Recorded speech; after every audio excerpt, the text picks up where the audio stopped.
بسم الله الرحمن الرحيم. السلام عليكم ورحمة الله وبركاته. إن الحمد لله نحمده ونستعينه ونستغفره ونعوذ بالله من شرور أنفسنا ومن سيئات أعمالنا. من يهده الله فلا مضل له ومن يضلل فلا هادي له. أشهد أن لا إله إلا الله وحده لا شريك له وأشهد أن محمدا عبده ورسوله. يا أيها الذين آمنوا اتقوا الله حق تقاته ولا تموتن إلا وأنتم مسلمون. يا أيها الناس اتقوا ربكم الذي خلقكم من نفس واحدة وخلق منها زوجها وبث منهما رجالا كثيرا ونساء واتقوا الله الذي تساءلون به والأرحام إن الله كان عليكم رقيبا. يا أيها الذين آمنوا اتقوا الله وقولوا قولا سديدا يصلح لكم أعمالكم ويغفر لكم ذنوبكم ومن يطع الله ورسوله فقد فاز فوزا عظيما. فإن أصدق الحديث كتاب الله وخير الهدي هدي محمد صلى الله عليه وسلم وشر الأمور محدثاتها فإن كل محدثة في الدين بدعة وكل بدعة ضلالة وكل ضلالة في النار. معاشر المسلمين والmuslimat, para hadirin dan hadirat yang semoga senantiasa diberikan rahmat dan karunia-Nya oleh Allah Subhanahu wa taala. Marilah kita bersyukur kepada Allah Subhanahu wa taala yang mana pagi hari ini kembali Allah mudahkan langkah-langkah kaki kita untuk dapat kita berkumpul di tempat yang semoga Allah berkahi ini. Tidak lain dan tidak bukan untuk kita semakin memperdalam ilmu kita terkait dengan agama Islam yang Allah berikan kita kenikmatan dengannya, yang mana Islam yang dikaruniakan kepada kita merupakan nikmat terbesar di dalam hidup. Tidak ada nikmat yang lebih besar dan lebih berharga melebihi seorang Allah berikan ia hidayah di atas agama Islam. Allah berikan kemudahan dan taufik untuk bisa menjalani ketaatan-ketaatan di dalam agama Islam. Yang ini semua adalah kenikmatan dari Allah Subhanahu wa taala. Yang mana kata Allah Subhanahu wa taala, "Al-yawma akmaltu lakum dinakum wa atmamtu 'alaikum ni'mati." Pada hari ini aku telah sempurnakan untuk kalian agama kalian. Wa atmamtu 'alaikum ni'mati, dan aku telah sempurnakan nikmatku, kata Allah Subhanahu wa taala. Maka ini sebuah nikmat yang melebihi segala macam nikmat dan tidak bisa ditandingi oleh nikmat apapun. Nikmat harta, nikmat jabatan, nikmat anak keturunan, semuanya itu tidak ada artinya tatkala kita tidak diberikan nikmat Islam. Maka teruslah kita mengingat-ingat nikmat Islam ini yang Allah berikan kepada kita, agar senantiasa kita berusaha untuk memaksimalkan waktu kita, memaksimalkan umur kita, untuk bagaimana agar kita tetap dapat di atas agama Islam, agar kita dapat tetap berpegang teguh dengan Islam sampai nantinya Allah Subhanahu wa taala memanggil kita, mencabut nyawa kita, dan kita mati, kita meninggal dalam keadaan Islam. Ma'asyiral muslimin dan muslimat yang semoga dirahmati oleh Allah Subhanahu wa taala. Insyaallah kita akan melanjutkan pembahasan kita di kitab yang penuh manfaat ini, yaitu kitab Fadlul Islam yang dikarang oleh Syekhul Islam Muhammad ibn Abdul Wahhab rahimahullahu taala. Yang mana beliau di kitab ini menyebutkan tentang bagaimana keutamaan Islam, ketinggian Islam, keistimewaan Islam, dan wajibnya seorang masuk dalam Islam, dan metode-metode bagaimana cara seorang beragama yang benar, cara seorang beragama dengan cara yang diridhoi oleh Allah Subhanahu wa taala, dan bagaimana seorang tidak keluar dari lingkaran Islam, ya, bagaimana cara dia beragama. Dan ini merupakan di antara pembahasan-pembahasan yang urgen untuk kita bahas, karena ini terkait dengan cara kita beragama tentang bagaimana kita mengambil sumber agama kita, sehingga ketika nantinya kita benar dalam beragama, benar dalam metode beragama kita, insya Allah kita akan selamat ya ketika kita sedang berpegang teguh kepada Islam. Pada saat banyak pada hari ini mereka yang mengaku Islam, mereka yang di identitasnya adalah identitas seorang muslim, namun ironi ketika kita lihat pada hakikatnya, pada realitanya, mereka jauh dari nilai-nilai Islam atau salah dalam mengambil sumber dalam beragamanya. Ya, yang ini semua akan menyelewengkan dari jalan yang lurus ini, yaitu Islam. Maka ini sebuah urgensi kita membahas terus ya tentang manhaj, metode beragama kita ya ketika kita sedang berpegang teguh kepada agama kita, yaitu agama Islam.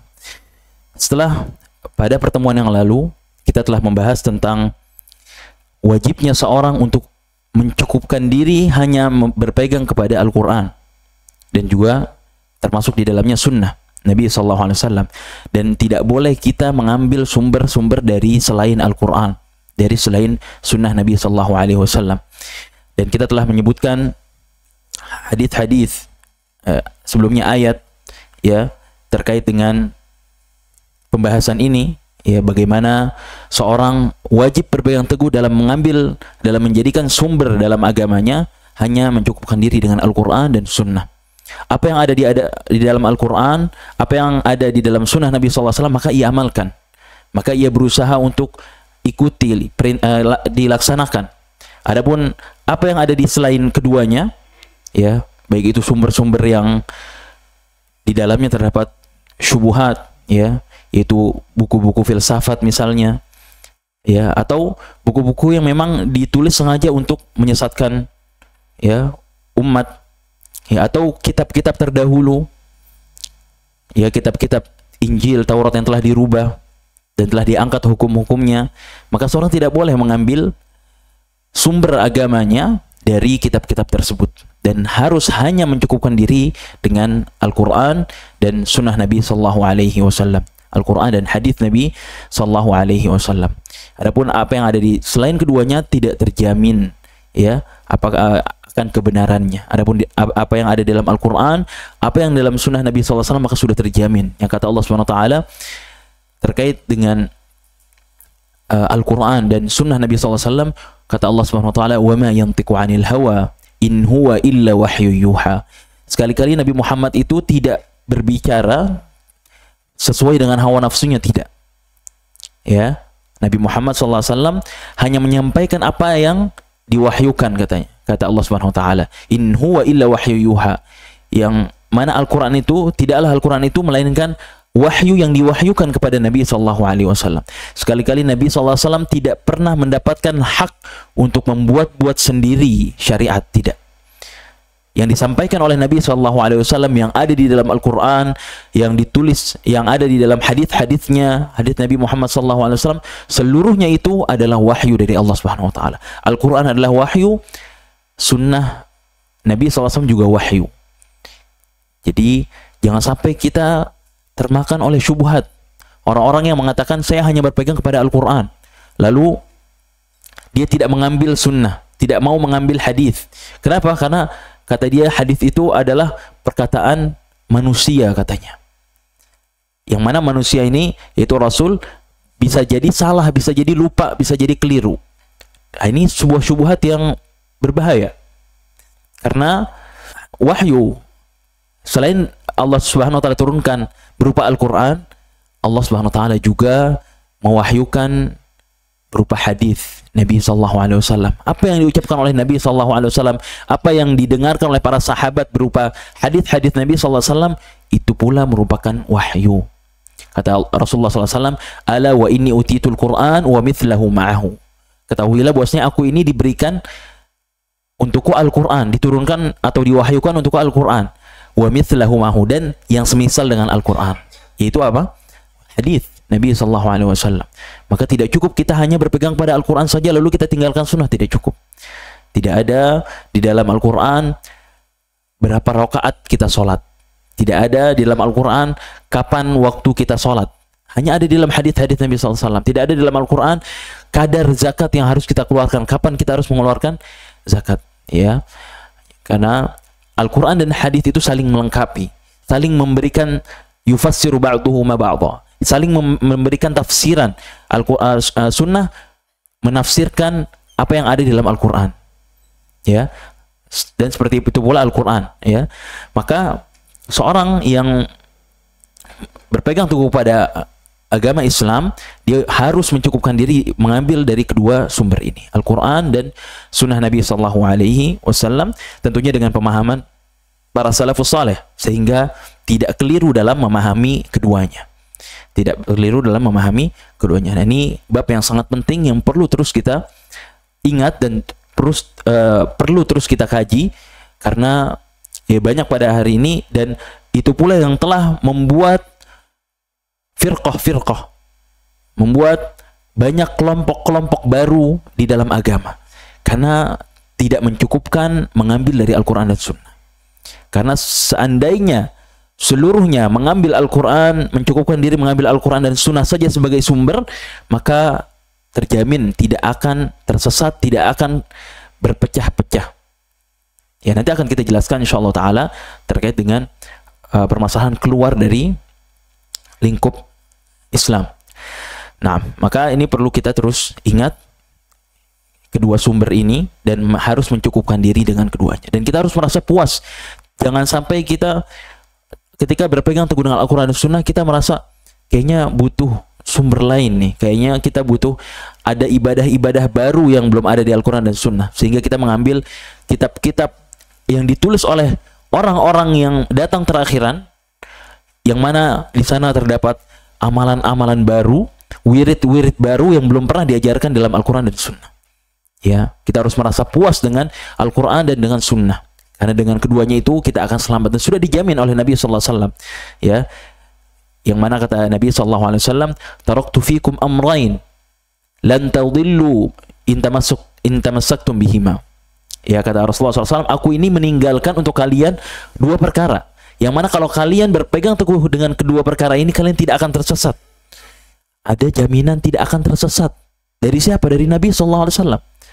Adapun kitab-kitab lain, sumber-sumber lain, tidak ada jaminan sedikit pun bahwasanya orang yang berpegang teguh dengan kitab-kitab tersebut akan selamat dari kesesatan. Adapun Al-Quran dan Sunnah sudah dijamin oleh Nabi SAW. Apa itu kata Nabi SAW? Kitabullah wa sunnati. Itu kedua perkara ini adalah Kitabullah, yaitu Al-Quran, wa sunnati, dan sunnahku, yaitu hadis-hadis Nabi Sallallahu Alaihi Wasallam.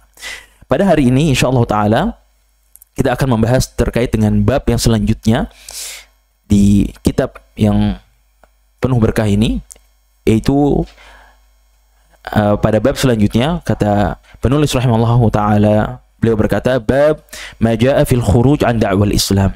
Bab ya pembahasan tentang Maja'a fil khuruj, tentang hadis atau dalil-dalil yang terkait dengan al-khuruj an da'wal Islam, keluar dari dakwal Islam, dari sebutan Islam, dari lingkup Islam. Ya, dakwah ini bisa dikatakan afiliasi atau sebutan, ya, al-Islam, ya, atau di sini diterjemahkan dari dakwah Islam. Seperti kurang tepat, ya, dakwah itu bukan dakwah bukan dengan tak marbutah, tapi dakwah ini sebutan atau afiliasi.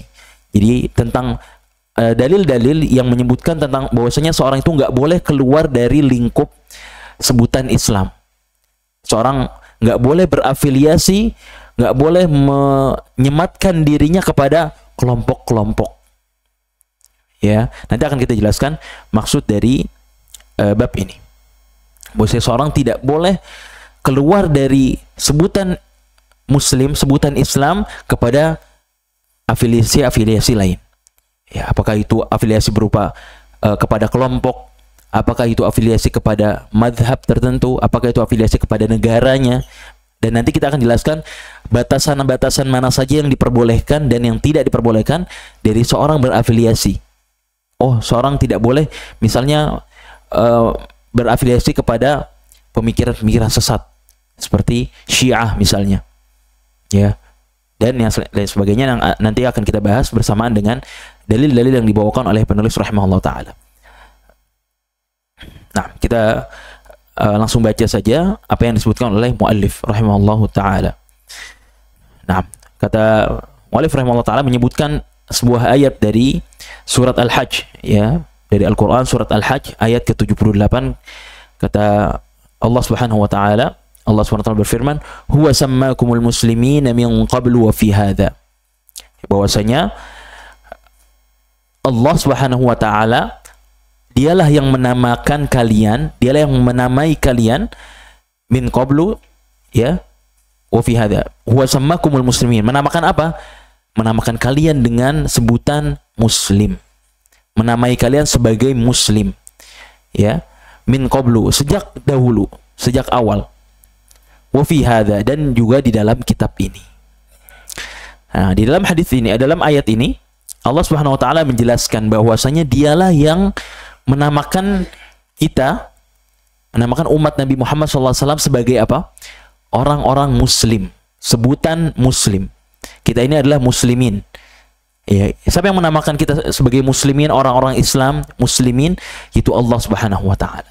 Ya, maka dalam ayat ini kita akan lihat bagaimana penjelasan para ulama terkait dengan bahwasanya Allah Subhanahu wa taala menamakan orang-orang yang mengikuti Nabi Muhammad SAW, yang menjadi pengikut Nabi SAW sebagai orang-orang Islam, muslimin. Dan dialah langsung yang menamakan kita dengan penamaan tersebut.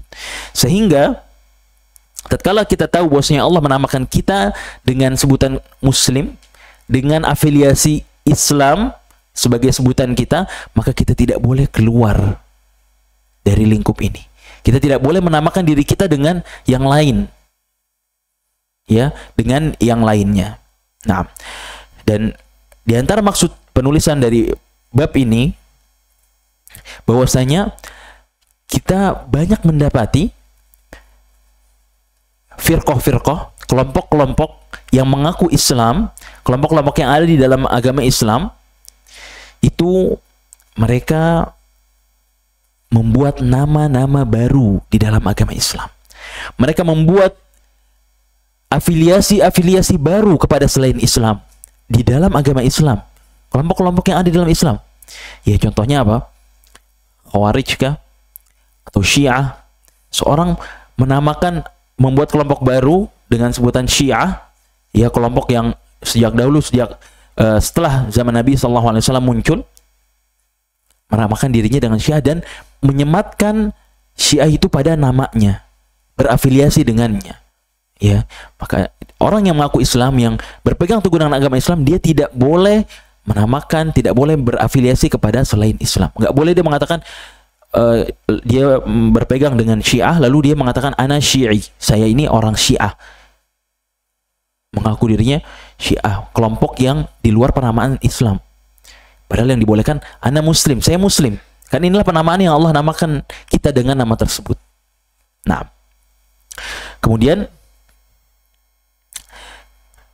dan kita akan lihat nanti hadis Nabi SAW bagaimana penamaan yang syar'i saja ketika digunakan untuk ta'assub atau fanatik terhadap suatu nama tersebut, itu dilarang oleh Nabi SAW. Nanti kita akan baca hadisnya. Maksudnya ketika itu kaum muhajirin dan kaum ansor itu berseteru. Lalu apa? Salah seorang dari mereka mengatakan, ya lal muhajirin. Mereka memanggil, ayo orang-orang muhajir. Lalu orang-orang ansor juga memanggil, ayo orang-orang ansor, memanggil untuk berkumpul. Lalu dimarahi oleh Nabi SAW. Karena mereka menjadikan penamaan ini, padahal ini nama yang syar'i yang diberikan oleh Allah SWT. Nama muhajirin, kaum muhajirin dan kaum ansor itu Allah yang berikan nama. Tapi ketika digunakan untuk ta'asub, untuk fanatik, maka di situ dilarang. Ya, kata Rasulullah SAW, apakah dengan sebutan jahiliyah kalian berbangga dengannya? Padahal aku masih ada di sisi kalian. Nanti akan kita lihat. Nah, itu adalah maksud dari bab ini. Ya, sehingga kita faham terlebih dahulu kenapa mu'alif atau penulis menulis bab ini. Nah, tadi firman Allah SWT, huwa sammakumul muslimina min qablu wa fi hadza. Dialah yaitu Allah Subhanahu wa taala yang menamai kalian sebagai muslim sejak awal, dan juga di kitab ini itu Al-Qur'an. Nah, maka sebagai seorang muslim, melihat dari ayat ini, sebagai seorang muslim kita wajib menjaga, wajib berbangga dengan penamaan ini. Bahwasanya saya itu muslim. Karena ini nama yang Allah berikan kepada kita. Ya, inilah afiliasi yang patut kita banggakan, patut kita berfanatik kepadanya. Bahwasanya saya ini muslim. Ya, saya ini adalah muslim. Siapa yang menamakan saya muslim? Allah Subhanahu wa taala langsung. Nah, dan ini adalah semulia-mulianya nama. Semulia-mulianya penyebutan. Sebesar-besarnya afiliasi. Seorang berafiliasi, menisbatkan dirinya kepada agamanya, itu al-Islam. Seorang mengaku dirinya muslim. Dan inilah yang diizinkan oleh Allah Subhanahu wa taala, oleh syariat kita. Seorang hanya menisbatkan dirinya kepada agamanya, itu saya muslim. Ana muslim. Ya. Tidak berbangga dengan selainnya, dengan kelompok-kelompok yang dia berada di sana. Ya, dengan pemikiran-pemikiran yang dia condong kepada pemikiran-pemikiran tersebut, tidak. Misalnya seorang berpemahaman Murji'ah, nggak boleh diberbangga, saya adalah orang Murji'ah, nggak boleh. Selain itu adalah penamaan pemikiran yang sesat, penamaan itu juga dilarang di dalam agama kita. Karena yang menyatukan kita, yang menyatukan orang-orang beriman, orang-orang muslim adalah agama, satu agama ini, yaitu Islam. Ya, maka ketika seorang berpegang teguh hanya dengan penamaan ini, hanya dengan penisbatan ini saya seorang nggak akan berpecah belah. Nggak ada yang satu mengaku ana dari kelompok tertentu, adapun antum bukan kelompok saya. Yang itu akan menyebabkan perpecahan. Adapun seorang ana muslim, kemudian dia juga mengaku saya muslim, ya udah. Berarti disatukan oleh satu agama, satu penisbatan, yaitu Islam. Kita akan baca dalil selanjutnya. Itu pertama ya, yang disebutkan oleh penulis rahimahullah taala, sebuah ayat di dalam Al-Qur'an. Maka menamakan selain dengan nama yang Allah Subhanahu wa taala berikan kita dengannya, dengan nama itu, maka ini termasuk keluar dari dakwaan Islam, keluar dari sebutan atau afiliasi Islam. Yang ini tidak diperbolehkan. Ya. Karena di dalam Al-Qur'an Allah menamakan diri kita dengan orang-orang muslim. Huwa sammakumul muslimin. Allah sendiri yang menamakan kita dengan orang-orang muslim. Ya, orang-orang yang berislam. Kemudian muallif penulis rahimahullah taala menyebutkan hadis dari Nabi sallallahu alaihi wasallam. Ya, dibawakan Anil Harits Al-Asy'ari radhiyallahu an, dari Al-Harits Al-Asy'ari radhiyallahu anhu, semoga Allah meridainya. Anin Nabi sallallahu alaihi wasallam annahu qala, dari Nabi sallallahu alaihi wasallam beliau bersabda, wa ana amurukum bi khams, kata Rasulullah sallallahu alaihi wasallam, ya, amurukum bi khams, Allahu amarani bihinna, maksudnya aku memerintahkan kepada kalian 5 perkara. Yang mana 5 perkara ini Allah perintahkan kepadaku dengan 5 perkara tersebut. Ya, jadi kata Rasulullah SAW, aku memerintahkan kalian dengan 5 perkara, yang mana 5 perkara ini diperintahkan oleh Allah Subhanahu wa taala kepadaku. Ya, yang pertama apa? Kata Rasulullah SAW, as-sam'u. Ya, yang pertama adalah as-sam'u. Yang pertama adalah mendengar, wa ta'ah. As-sam'u wa ta'ah, mendengar dan taat.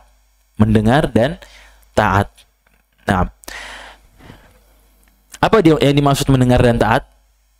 Ya, yang dimaksud mendengar dan taat ada makna secara umum, ada makna secara khusus. Ya, secara umum apa?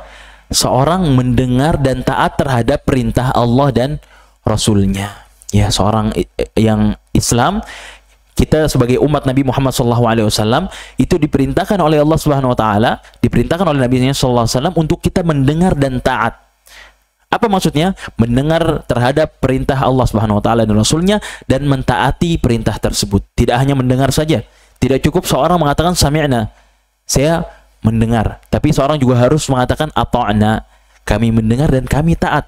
Apa yang diperintahkan oleh Allah Subhanahu wa taala, apa yang diperintahkan oleh Rasulnya sallallahu alaihi wasallam harus kita taati. Ya, sami'na wa ata'na. Innama kana qaulal mu'minin, kata Allah Subhanahu wa taala, idza du'u ila Allah wa rasulihi an yaqulu sami'na wa ata'na wa ulaika humul muflihun.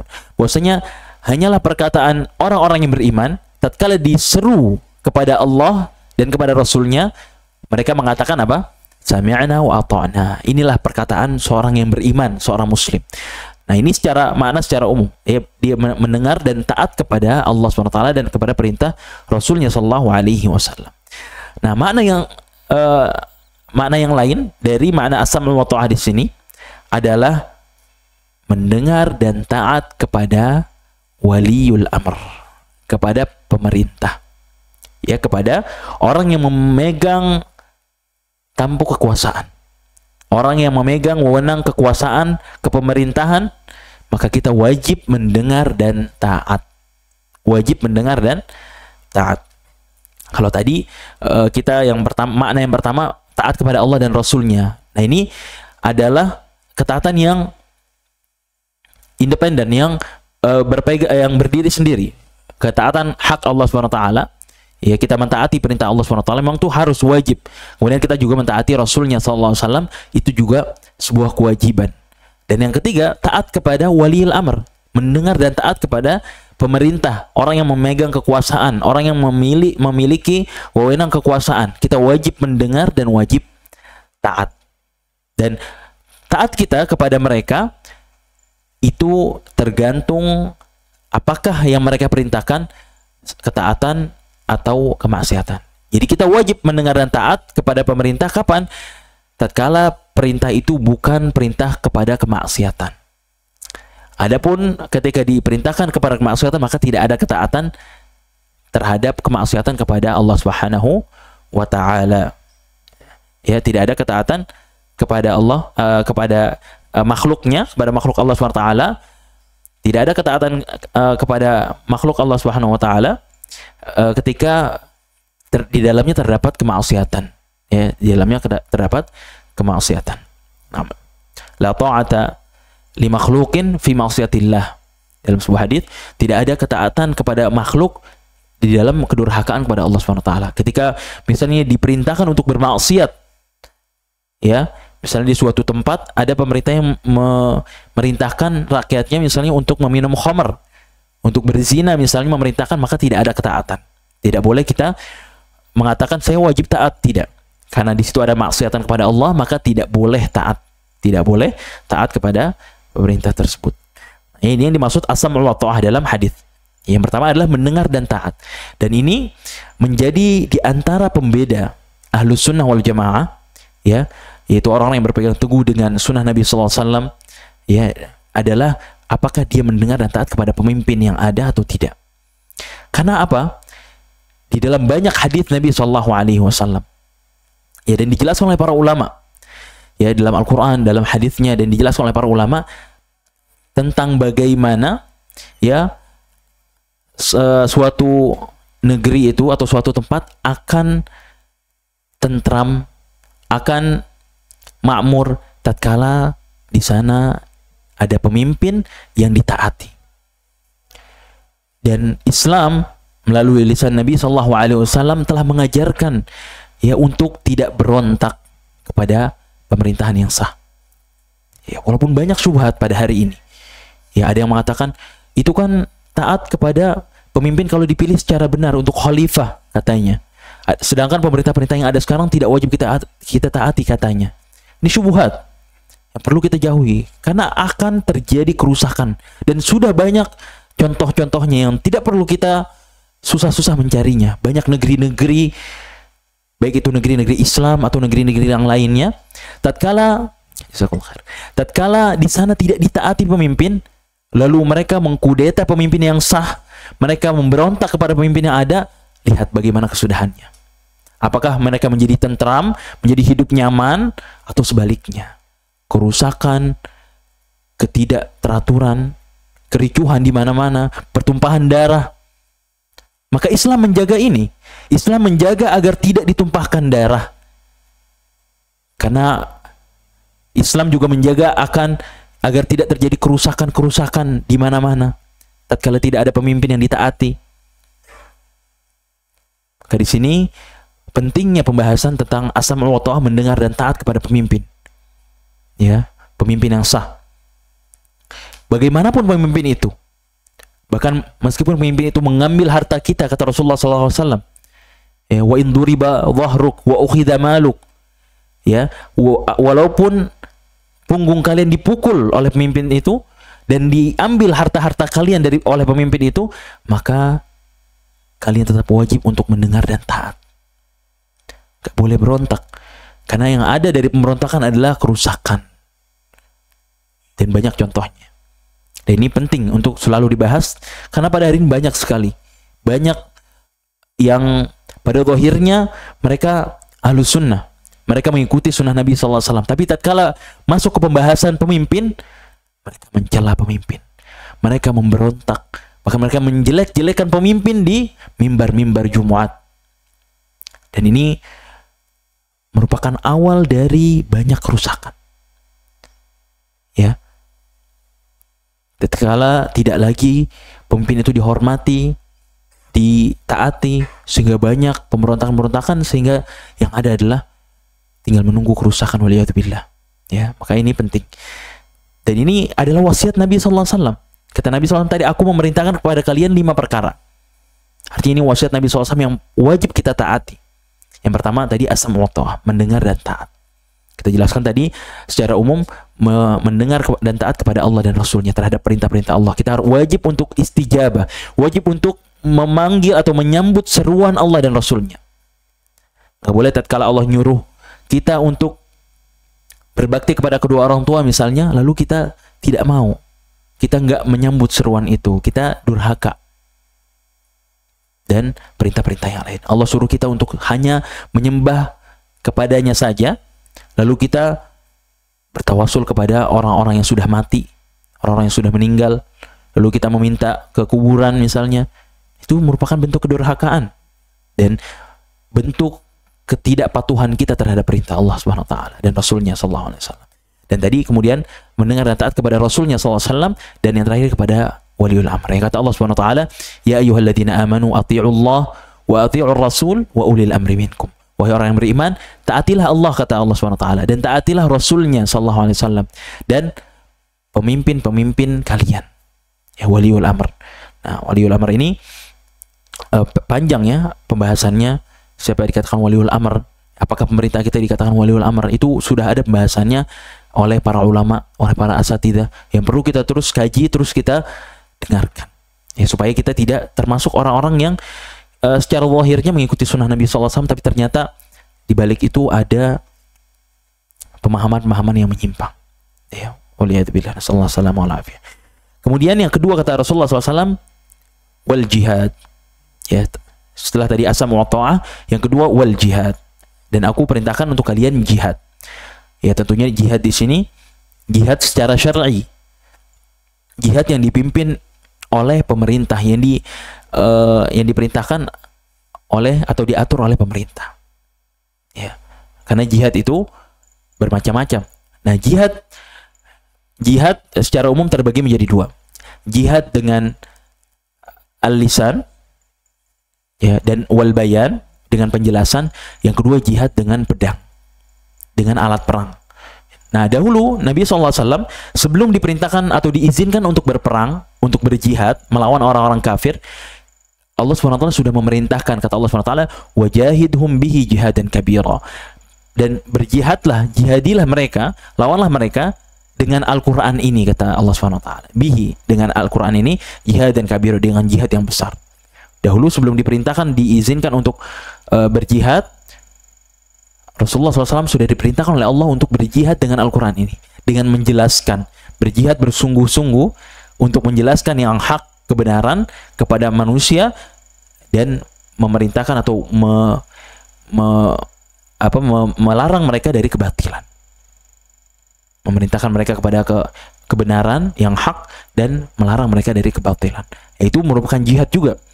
Ya, pada hari ini, ya, di negeri kita tidak ada jihad yang syar'i, karena belum ada musuh yang nyata yang memerangi kita, lalu pemimpin kita, pemerintah kita menyuruh kita untuk menjihadi mereka.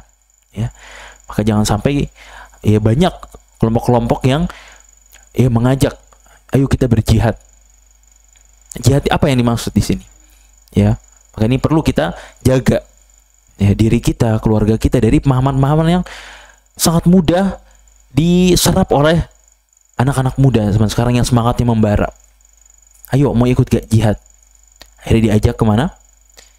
Ke negeri-negeri yang sedang ada peperangan di sana, yang tidak jelas afiliasinya kemana, ya, dan yang lain sebagainya. Sehingga yang ada adalah ya mereka punya cita-cita tinggi, itu ingin mati syahid, tapi ternyata caranya salah, yang mana itu boleh jadi akhirnya tidak mendapatkan apa yang diinginkan.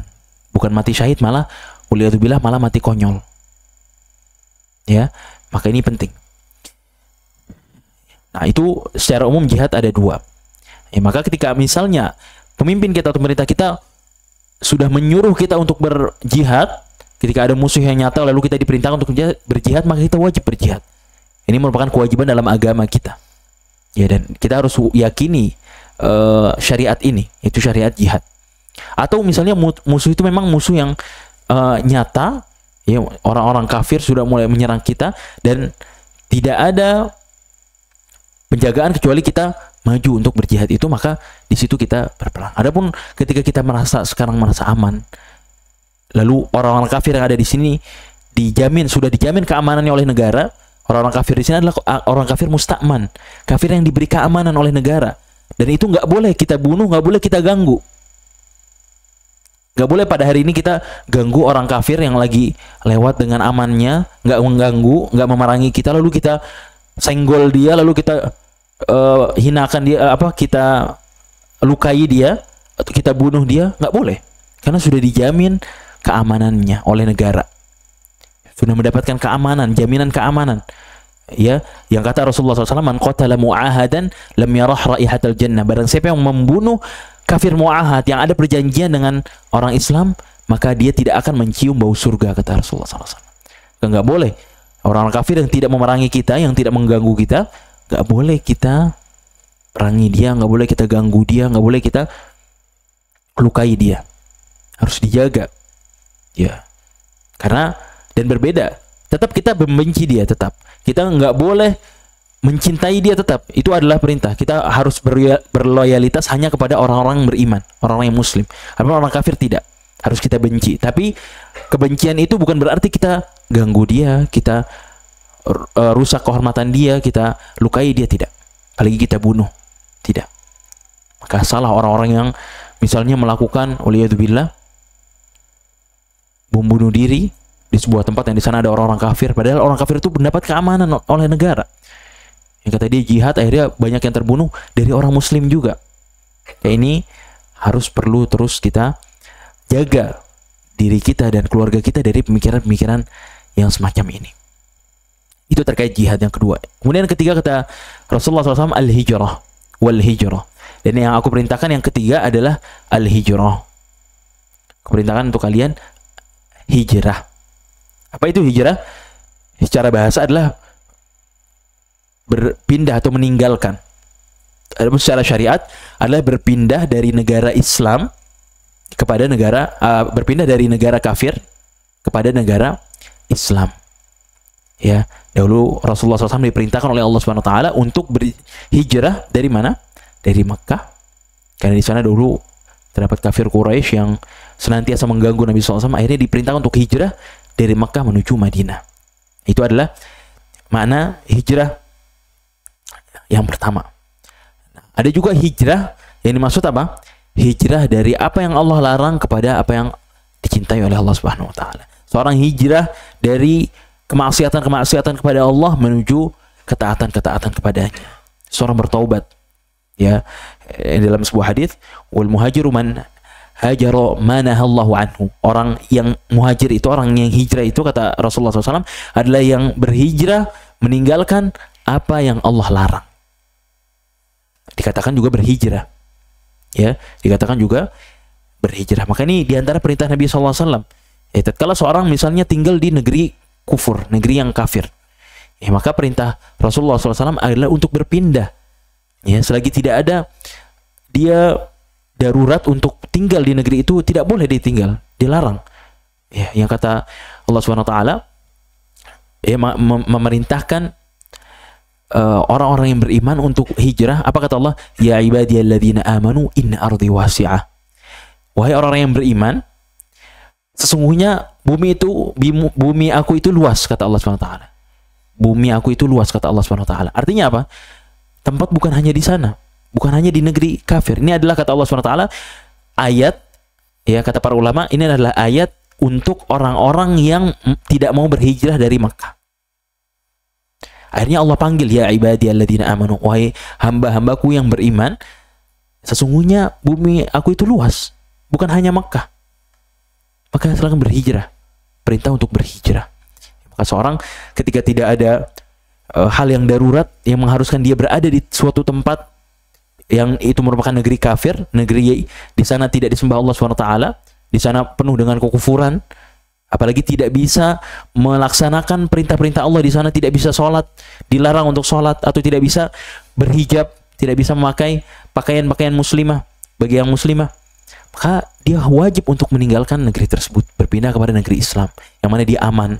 Di negeri Islam itu melaksanakan perintah-perintah Allah SWT, melaksanakan perintah Rasulnya SAW. Dia bisa dengan bebasnya memakai cadar, memakai jilbab panjang, memakai celana, bagi yang laki-laki memakai celana yang di atas mata kaki. Tidak ada yang melarang di negeri kita, ya. Kemudian dengan bebasnya kita boleh berjenggot, ya, tidak ada larangan, ya, dari pemerintah kita dilarang A, B, C, D, tidak. Maka ini sebuah kenikmatan, ya, dibandingkan seorang tinggal di negeri kafir di mana dia tidak bisa melaksanakan agamanya, tidak bisa dengan benar-benar menjalankan perintah Allah Subhanahu wa taala dan Rasulnya sallallahu alaihi wasallam. Dan hijrah juga dapat berupa tadi, hijrah dari apa yang Allah larang kepada Allah, apa yang Allah perintahkan. Seorang berhijrah dari kesyirikan, dia meninggalkan apa yang Allah Subhanahu wa taala benci berupa kesyirikan, dia berhijrah dari meminta-minta kepada selain Allah, ya, dengan mengatakan madad ya Syekh Abdul Qadir Jailani waliyadzubillah. Madad, apa madad? Meminta pertolongan, berikanlah kami pertolongan. Madad ya Husain. Banyak orang-orang Syiah pada hari ini, madad ya Husain, meminta pertolongan kepada Husain. Siapa Husain? Cucu Nabi SAW. Ya, tapi apakah dia memiliki keistimewaan, ya, bisa menjawab doa-doa? Tentunya tidak. Ya, ini perlu kita waspadai juga. Ya, pemikiran-pemikiran Syiah pada hari ini tidak sadar secara tidak, tanpa kita sadari, masuk ke media sosial yang pada hari ini banyak tersebar video-videonya. Ya, tanpa sadar mereka menyebarkan pemahaman-pemahaman mereka. Ya, dengan konten-konten yang disukai oleh anak muda. Ya, ada seorang yang ya sudah terindikasi bahwasanya dia itu Syiah, dan pada hari ini disukai oleh banyak anak muda dengan mengikuti gaya mereka, cara dia berpikir, cara dia menjadikan Islam ini jadi Islam yang open minded katanya, yang lebih terbuka, enggak Islam yang kaku katanya. Waliyadzubillah, tanpa sadar banyak diikuti oleh anak muda dan digandrungi. Ngapain sih Islam itu kaku ke aku? Kenapa banyak digandrungi? Karena yang seperti itu yang banyak disukai oleh orang-orang yang mengikuti hawa nafsu. Ini sesuai hawa nafsu nih. Oh, ternyata Islam tuh nggak ngelarang ini ya. Padahal sejatinya dilarang oleh Islam. Ya, tapi dibuat seolah-olah jadi orang-orang tuh bermudah-mudahan dengan, dan banyak pada hari ini banyak pemikiran-pemikiran serupa. Maka perlu kita terus jaga diri kita dan keluarga kita dari pemikiran-pemikiran semacam itu. Ini al-hijrah, ya. Tentang hijrah. Dan jangan juga kita terpedaya dengan kata hijrah ini. Banyak pada hari ini orang-orang mengaku hijrah. Ya, kita lihat ya bagaimana kan hijrah itu tadi dari apa yang Allah larang kepada apa yang Allah perintahkan, di antara makna hijrah. Maka pada hari ini banyak orang-orang yang mengaku hijrah tapi ternyata belum hijrah secara kafah, belum secara keseluruhan. Dan itu pada hari ini banyak juga digembor-gemborkan orang-orang yang hijrah, tapi ternyata yang realitanya adalah ketika kajian misalnya masih bercampur antara ikhwan dan akhwat, masih bercampur antara laki-laki dan perempuan, masih bermudah-mudahan dalam interaksi, yang mana itu tidak boleh. Berinteraksi kemudian ketawa-ketiwi dengan antara jemaah ikhwan dan akhwat, itu bahkan boleh jadi lubang, boleh jadi apa? Menjadi salah satu penyebab ya terjadinya fitnah. Kemudian selanjutnya kata Rasulullah SAW, wal jamaah. Ya, wal jamaah. Dan aku perintahkan kepada kalian apa? Al jamaah. Nah, ya, maksudnya adalah untuk berpegang teguh kepada al jamaah. Apa al jamaah di sini? Yang dimaksud adalah jamaatul muslimin. Itu jamaah itu apa? Sekumpulan orang banyak, ya, yang tadi dijelaskan oleh para ulama, jamaatul muslimin itu jamaah yaitu orang-orang yang muslim. Ini bukan nama kelompok ya, tidak. Jamaatul muslimin maksudnya yaitu kelompok orang-orang atau perkumpulan orang-orang yang Islam. Nah, dijelaskan oleh para ulama ya terkait dengan makna al-jamaah di sini. Nah, karena Nabi SAW memerintahkan kita untuk berpegang kepada al-jamaah. Maksudnya apa? Dijelaskan oleh para ulama. Yang dimaksud oleh kita berpegang teguh dengan al-jamaah di sini, kata Syekh Saleh Al-Syekh, kata beliau, yakni an yalzam al-muslim ma kanat alaihi al-jama'atul ula.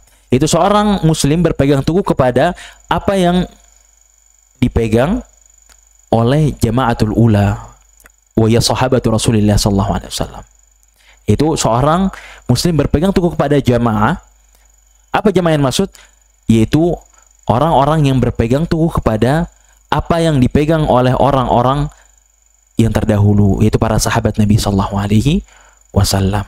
Yang mana dalam sebuah hadis ya kata Rasulullah SAW tatkala menyebutkan, nanti akan kita sebutkan hadisnya, ya, menyebutkan perpecahan yang ada di agama kita, khususnya umat ini akan terpecah belah menjadi berapa kata Rasulullah SAW? 73. Yang kata Rasulullah tidak akan ada yang selamat, ya kata beliau seluruhnya ada di neraka kecuali satu, yaitu siapa? Al-jamaah. Tatkala ditanya apa itu jamaah ya Rasulullah SAW, maka apa yang dikatakan oleh Nabi? Ma ana alaihi al-yawma wa ashabi. Kata Rasulullah SAW, yaitu apa yang aku dan para sahabatku berpegang teguh berada di atasnya pada hari ini. Apa yang ada di atas, apa dasar yang menjadi dasar dahulu Nabi SAW dan para sahabatnya? Itu Al-Quran dan Sunnah yang mereka pegang teguh sampai akhir hayat mereka. Maka orang yang dikatakan berpegang teguh pada jamaah adalah mereka yang mengikuti apa yang dipegang teguh oleh Nabi SAW dan para sahabatnya. Mereka yang berpegang teguh pada Al-Quran dan Sunnah dengan pemahaman para salafus saleh. Dan mereka itu adalah al-jamaah.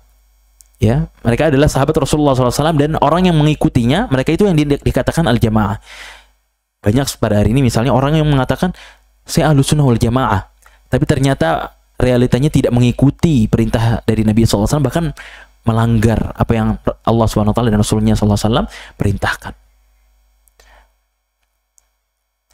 Tidak bisa hanya sebagai pengakuan saja ahlus sunnah wal jamaah, ya, tapi bagaimana pengamalannya, bagaimana pengaplikasiannya dalam kehidupan sehari-hari. Nah, ini terkait dengan al-jamaah. Kemudian kata Rasulullah SAW di penggalan selanjutnya, nah ini yang akan menjadi fokus kita di kenapa beliau menyebutkan di bab ini. Kemudian kata Rasulullah SAW, فَإِنَّهُ مَنْ فَارَقَ الْجَمَاعَةَ قِيدَ شِبْرٍ فَقَدْ خَلَعَ رِبْقَةَ الْإِسْلَامِ مِنْ عُنُقِهِ إِلَّا أَنْ يَرْجِعَ. Ya, sesungguhnya kata Rasulullah SAW, فَإِنَّهُ مَنْ فَارَقَ الْجَمَاعَةَ, barang siapa yang meninggalkan al-jamaah, ya, yang meninggalkan al-jamaah tadi, dia tidak mau mengikuti Nabi SAW, tidak mau bergabung dengan al-jamaah, yaitu mereka yang mengikuti Nabi SAW dan para sahabatnya, maka dia tadi, barang siapa yang meninggalkan al-jamaah qida shibrin. Qida shibrin apa? Sejauh satu jengkal, qida shibrin. Ya. Apa kata beliau? Maka ia telah melepas tali Islam dari lehernya. Faqad khala'a ribqatal Islam min unuqihi. Dia telah melepas tali Islam dari lehernya. Apa yang dimaksud nanti akan kita jelaskan, ya insyaallah taala. Kecuali kata Rasulullah SAW, illa an yarji, kecuali dia kembali. Barang siapa yang meninggalkan al-jamaah, tidak berpegang teguh dengan jamaatul muslimin, dengan orang-orang yang berpegang teguh dengan Islam, ya, yang mereka mengikuti apa yang dipegang oleh para sahabat dan orang yang mengikuti mereka, maka dia telah melepas tali Islam dari lehernya, kata Rasulullah Shallallahu Alaihi Wasallam. Dan diantara bentuk seorang meninggalkan al-jamaah, meninggalkan perkumpulan orang-orang beriman, orang-orang muslim, adalah dengan dia menisbatkan dirinya kepada selain Islam, menisbatkan dirinya kepada kelompok-kelompok. Ini maksud dari dibawakannya hadis ini di dalam bab ini. Kan kita sedang menjelaskan tentang wajibnya larangan seorang keluar dari penamaan Islam, keluar dari sebutan muslim. Maka di sini di antara bentuk seorang meninggalkan al-jamaah adalah dengan menisbatkan dirinya kepada kelompok-kelompok tertentu, kepada Khawarij kah, kepada Syiah kah, atau kepada madhab-madhab tertentu. Dan nanti akan kita jelaskan batasan-batasan apa saja yang dibolehkan dan yang tidak dibolehkan dalam pembahasan ini. Maka jamaatul muslimin di sini, mereka tidak memiliki nama selain al-Islam. Mereka tidak memiliki afiliasi kecuali kepada Islam, yang harus mereka selalu pegang teguh, karena nama itulah yang dinamakan oleh Allah Subhanahu wa taala. Yang Allah beri nama kita dengan al-muslim, kaum muslimin. Belum dipecah belah oleh kelompok-kelompok, tidak dipecah belah oleh penamaan atau penisbatan kepada pemikiran-pemikiran tertentu, tidak. Ancamannya apa? Tadi akan terlepas tali Islam dari lehernya. Dari Islam dari lehernya. Nah, ini merupakan ancaman. Yang mana ini menunjukkan larangan. Ketika ada ancamannya, ini menunjukkan bahwasanya hal ini dilarang. Seorang nggak boleh meninggalkan al-jamaah.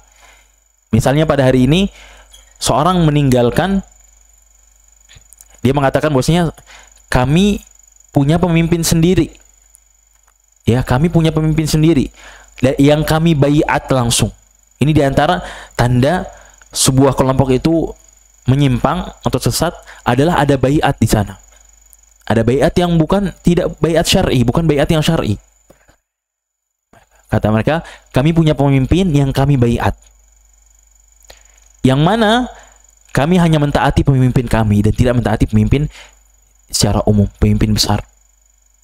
Maka ini sebuah larangan, nggak dibolehkan oleh Islam. Seorang keluar, kan kita sekarang muslim ini disatukan tadi oleh Al-Quran dan Sunnah. Orang yang berpegang teguh kepada Al-Quran dan Sunnah dengan pemahaman para salafus saleh. Maka dia, orang yang tadi baiat memimpin selain memimpin resmi, pemimpin yang sah, maka dia telah keluar dari penyebutan Islam. Dia telah menisbatkan dirinya kepada selain Islam. Meskipun nama-nama mereka gunakan nama-nama Islam. Penisbatan-penisbatan yang mereka lakukan. Tapi apa? Dampaknya mereka memecah belah pada hakikatnya. Orang yang berpegang teguh justru dituduh memecah belah, padahal mereka sendiri yang memecah belah. Dengan mengatakan, saya baiat pemimpin saya, itu Fulan ibn Fulan.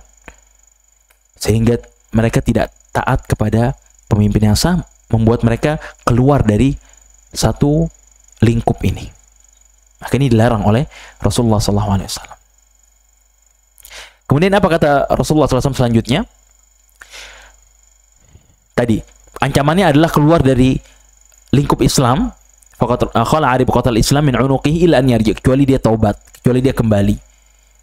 Ya, orang yang misalnya dahulu pernah baiat kepada pemimpin fulan misalnya, di luar kepemimpinan yang sah, maka dia masih akan mendapatkan ancaman ini kecuali dia kembali, taubat, lalu mengikrarkan bahwasanya dia tidak lagi membaiat pemimpin itu. Ya. Nah, Kemudian kata Rasulullah SAW, wa man idda'a da'wal jahiliyah fa innahu min jutha jahannam. Dan barang siapa yang idda'a, idda'a itu arti aslinya adalah membuat dakwaan. Dakwaan itu apa? Tuduhan atau, tapi di sini pengakuan. Wa man idda'a, orang yang mengaku, orang yang menyeru. Wa man idda'a, ya, bid'awal jahiliyah, dan barang siapa yang menyeru dengan seruan jahiliyah, dengan sebutan jahiliyah, dengan penamaan-penamaan jahiliyah, ya, fa innahu min jutha jahannam. Dia termasuk jutha jahannam. Jutha itu adalah batu-batu kerikil yang ada di jahannam, yaitu di neraka jahannam. Dijelaskan oleh para ulama. Ada yang juga mengartikan dengan bangkai, ya, tapi yang lebih tepat dijelaskan oleh Syekh Shalih Al-Utsaimin, bahwasanya di mana jutha itu adalah kerikil-kerikil batu-batu yang ada di jahannam, di neraka. Ancaman untuk orang-orang yang menyeru dengan seruan-seruan jahiliyah. Ya, apa yang dimaksud dengan seruan jahiliyah? Kemarin kan kita telah bahas, ya, tentang al-jahiliyah itu seperti apa, makna jahiliyah. Ya, di antara maknanya adalah apa yang menyelisihi perintah Allah dan Rasulnya, itu dikatakan jahiliyah. Maka orang yang menyeru dengan seruan jahiliyah itu menyeru kepada selain Allah dan Rasulnya, menyeru kepada menyelisihi Allah dan Rasulnya. Ini termasuk seruan-seruan jahiliyah. Nah, ya, atau dengan nama-nama yang pernah dipakai oleh orang-orang jahiliyah. Nah, nama-nama yang tidak pernah didatangkan oleh Islam dan lalu dipakai oleh orang-orang Islam, kan ini tidak dibolehkan. Maka ini tidak dibolehkan. Dan termasuk dakwal jahiliyah, seruan jahiliyah adalah seorang berintisab, seorang menisbatkan dirinya berafiliasi dengan kelompok-kelompok selain Islam atau pemikiran-pemikiran yang di luar Islam. Ini tidak boleh, ya, tidak diperbolehkan. Maka di sini ada ancamannya sehingga menunjukkan larangan seorang menisbatkan dirinya kepada selain Islam. Nah, kemudian seorang laki-laki bertanya kepada Nabi SAW, ya Rasulullah, wa in shalla wa in sham, wa ya Rasulullah, walaupun orang tadi dia sholat dan dia puasa, kan tadi dikatakan dia jutha jahannam, termasuk batu atau jamaah yang akan masuk ke dalam neraka jahannam. Kata ada yang bertanya, wahai Rasulullah, walaupun dia sholat, walaupun dia puasa, ya, wa in shalla wa in sham, kata Rasulullah SAW, wa in shalla wa in sham, walaupun dia sholat, walaupun dia puasa. Karena dia keluar menisbatkan dirinya, menjadikan penamaan selain Islam sebagai penisbatan dirinya, maka dia terancam dengan ancaman ini. Fad'u bi da'wallah alladhi sammakumul muslimin al-mu'minina ibadallah. Maka serulah dengan seruan Allah yang dengannya Allah menamakan diri kalian, yaitu al-muslimin wal mu'minin, orang-orang Islam dan orang-orang yang beriman. Ya, ibadallah, wahai hamba-hamba Allah. Ya, maka ini penting seorang memahami ini agar tidak menisbatkan dirinya kepada selain Islam, menisbatkan dirinya kepada kelompok-kelompok tertentu yang ada di dalam Islam atau kepada pemikiran-pemikiran tertentu, dan hanya bangga, hanya menjadikan sebutan yang dia senantiasa seru-serukan adalah saya Muslim, saya ini termasuk orang-orang yang Muslim dan beriman, mukmin. Ya, karena begitu pula yang dicontohkan oleh Nabi SAW. Ya, dahulu tidak ada di zaman para sahabat, ya, penisbatan-penisbatan yang kembali kepada pemikiran-pemikiran atau kepada kelompok-kelompok yang tertentu. Kemudian wafis sahih, di dalam as-sahih, dalam Sahih Bukhari, kata Rasulullah SAW, man faraqal jama'a shibran famat illa mata mitatan jahiliyah. Barang siapa yang meninggalkan al-jamaah, tadi memisahkan diri dari jamaah, memisahkan diri dari tadi jamaatul muslimin, ya, meski sejengkal, shibran, walaupun hanya sejengkal, famat, lalu dia mati, maka dia akan mati dengan kematian jahiliyah. Ya, dengan kematian jahiliyah. Kenapa dinamakan kematian jahiliyah? Karena dulu zaman jahiliyah nggak ada tuh pemimpin yang dibaiat atau pemimpin yang sah, sehingga mereka meninggal dalam keadaan tanpa pemimpin. Itu diantara maknanya. Nah, Itu adalah hadis yang dibawakan oleh Al-Imam Al-Bukhari rahimahullah taala. Kemudian lalu pertanyaan selanjutnya, atau sebelum itu kita masih bawakan hadis-hadis yang selanjutnya. Kata beliau rahimahullah taala, wa fihi, tadi ancaman bahwasanya seorang yang memisahkan diri dari jamaah maka kematiannya kematian jahiliyah. Ini diancam oleh Nabi sallallahu alaihi wasallam. Lalu selanjutnya di dalam Sahih Bukhari juga, abida'wal jahiliyati wa ana baina adhhurikum, ya, dalam sebuah hadis Nabi sallallahu alaihi wasallam, kata Rasulullah sallallahu alaihi wasallam, apakah dengan seruan jahiliyah padahal aku berada di tengah-tengah kalian, kata Rasulullah sallallahu alaihi wasallam. Nah, kita akan baca hadisnya. Kita akan baca hadis lengkapnya. Kata Rasulullah, qala Abu Abbas, dibawakan oleh Abu Abbas Ibnu Taimiyah rahimahullah taala. Kata beliau, kullu ma kharaja an da'wal Islam wal Quran min nasabin aw baladin aw jinsin aw madhhabin aw tariqatin fa huwa min azail jahiliyah. Ya, setiap apa-apa yang keluar, ya, orang yang keluar dari seruan Islam, ya, wal Quran, dan seruan Al-Quran, ya, min nasabin, karena fanatik kepada nasab, berbangga dengan nasab, merasa dia itu akan mulia dengan nasabnya. Misalnya saya itu, apapun itu, nasab-nasab yang misalnya ada, dan dia berfanatik dan merasa lebih dari yang lain, ya, baik itu nasab, kata beliau rahimahullah taala. Kemudian au baladin, atau negeri. Lalu apakah dilarang saya mengaku saya Indonesia, misalnya saya orang Indonesia? Nanti akan kita jelaskan batasan-batasan yang boleh dan yang tidak boleh. Atau au jinsin, atau jenis tertentu, berbangga menjadi laki-laki atau berbangga menjadi perempuan. Au madhabin, terhadap madhab tertentu, ya, fanatik terhadap madhab tertentu, ya.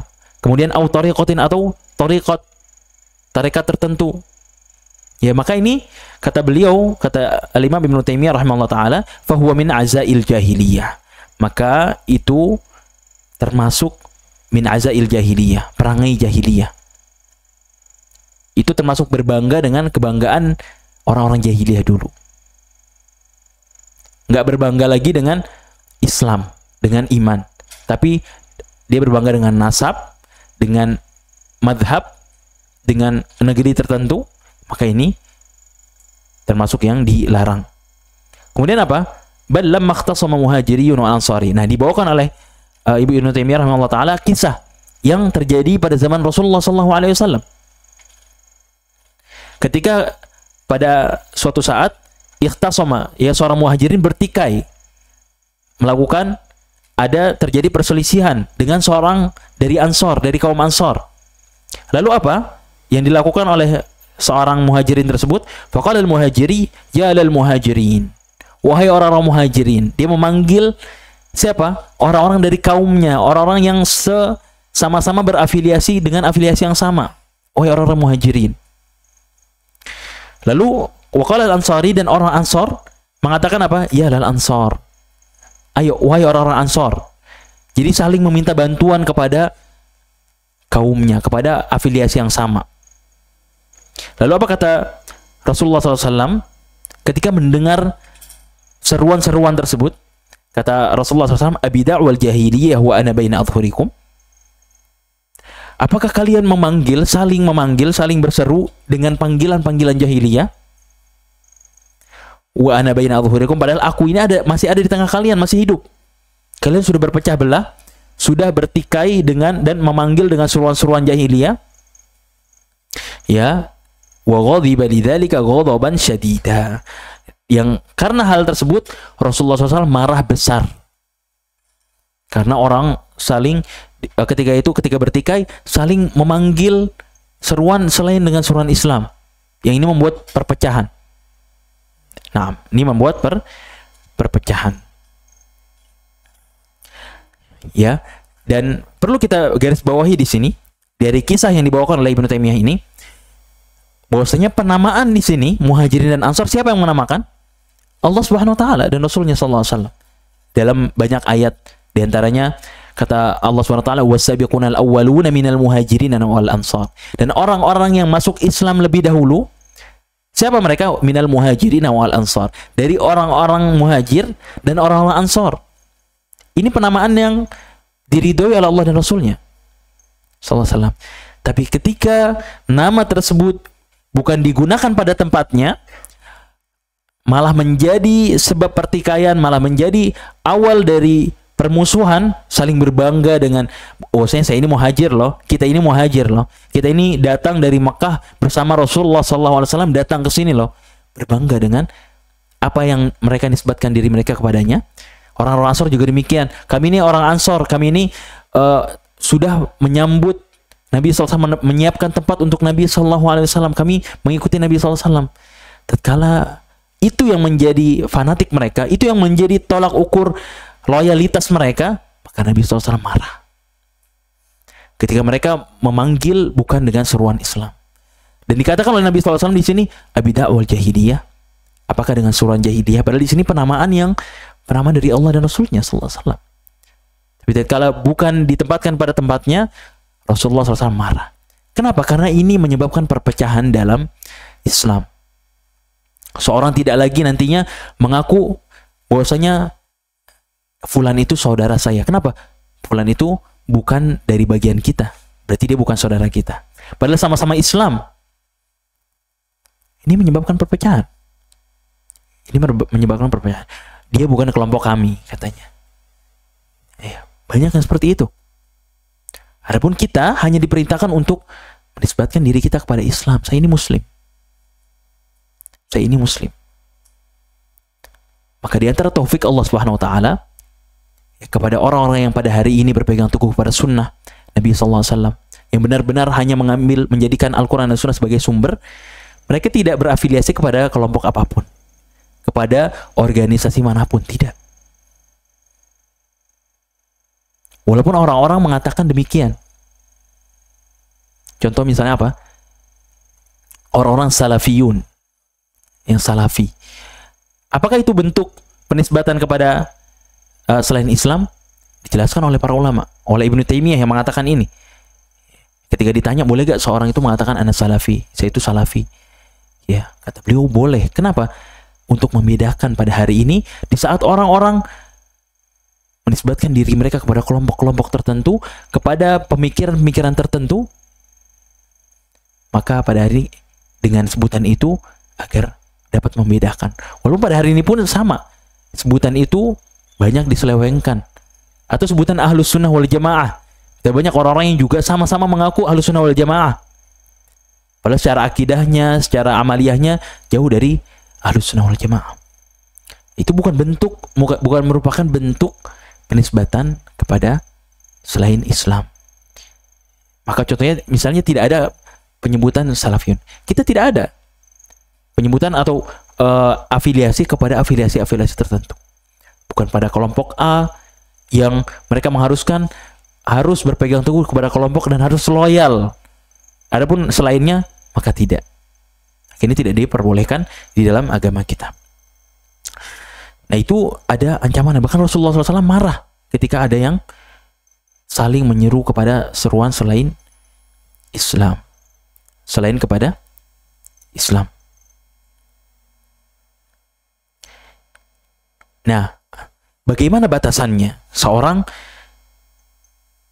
menisbatkan dirinya kepada negara, misalnya ana Indonesia, misalnya saya orang Indonesia, ana Saudi, misalnya saya orang Saudi, atau yang lainnya, atau misalnya saya ana Syafi'i, saya ini bermadhab Syafi'i, saya bermadhab Hambali misalnya. Ya, apa batasannya? Disebutkan oleh para ulama, setidaknya ada 3 keadaan. Pertama, yang terpuji, sebutan atau penisbatan yang terpuji, yaitu apa yang tadi yang disebutkan oleh mu'alif rahimahullah ta'ala dalam ayat dan hadis Nabi SAW, yaitu sebutan al-muslim, al-mu'min, at-taqi, yaitu penyebutan-penyebutan yang memang dinisbatkan atau Allah menamakan kita dengan penyebutan itu. Kita muslim, ana muslim, saya mukmin, saya orang beriman. Ya, penisbatan dengan itu. Nah, itu terpuji. Seorang hanya menisbatkan dirinya kepada penamaan tersebut, tidak dengan yang lainnya. Yang kedua, al-madmumah, yang tercela. Yang tercela ini apa? Itu tadi seruan-seruan jahiliyah. Seruan-seruan yang menisbatkan diri kepada selain Islam, kepada apakah itu kepada pemikiran, kepada kelompok, kepada madhab tertentu, ya. Tatkala ini bukan untuk, kapan dia tercela? Ketika penamaan tersebut bukan untuk sebatas pengenalan saja, sebatas pengenalan. Misalnya ditanya, kamu dari mana? Saya orang Indonesia. Nah, ini akan sebatas pengenalan. Ini boleh.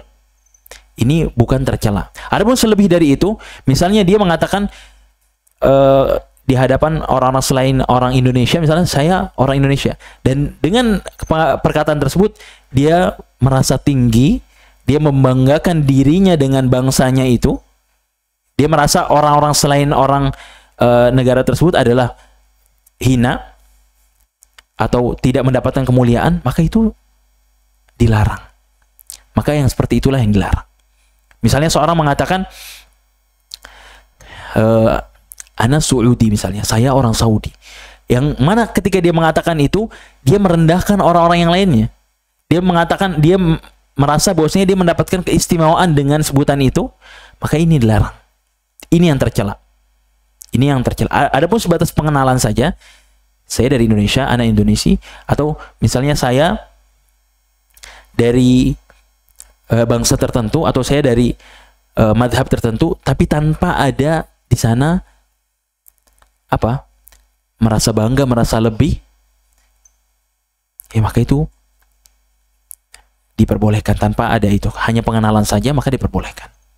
Nah, itu yang dijelaskan oleh para ulama. Ya, adapun penyebutan atau penamaan, penisbatan kepada jamaah tertentu, kepada partai tertentu, kepada kelompok-kelompok tertentu, yang itu semua menyelisihi perintah Nabi SAW, maka itu termasuk bentuk seruan jahiliyah yang diharamkan. Ya, yang diharamkan.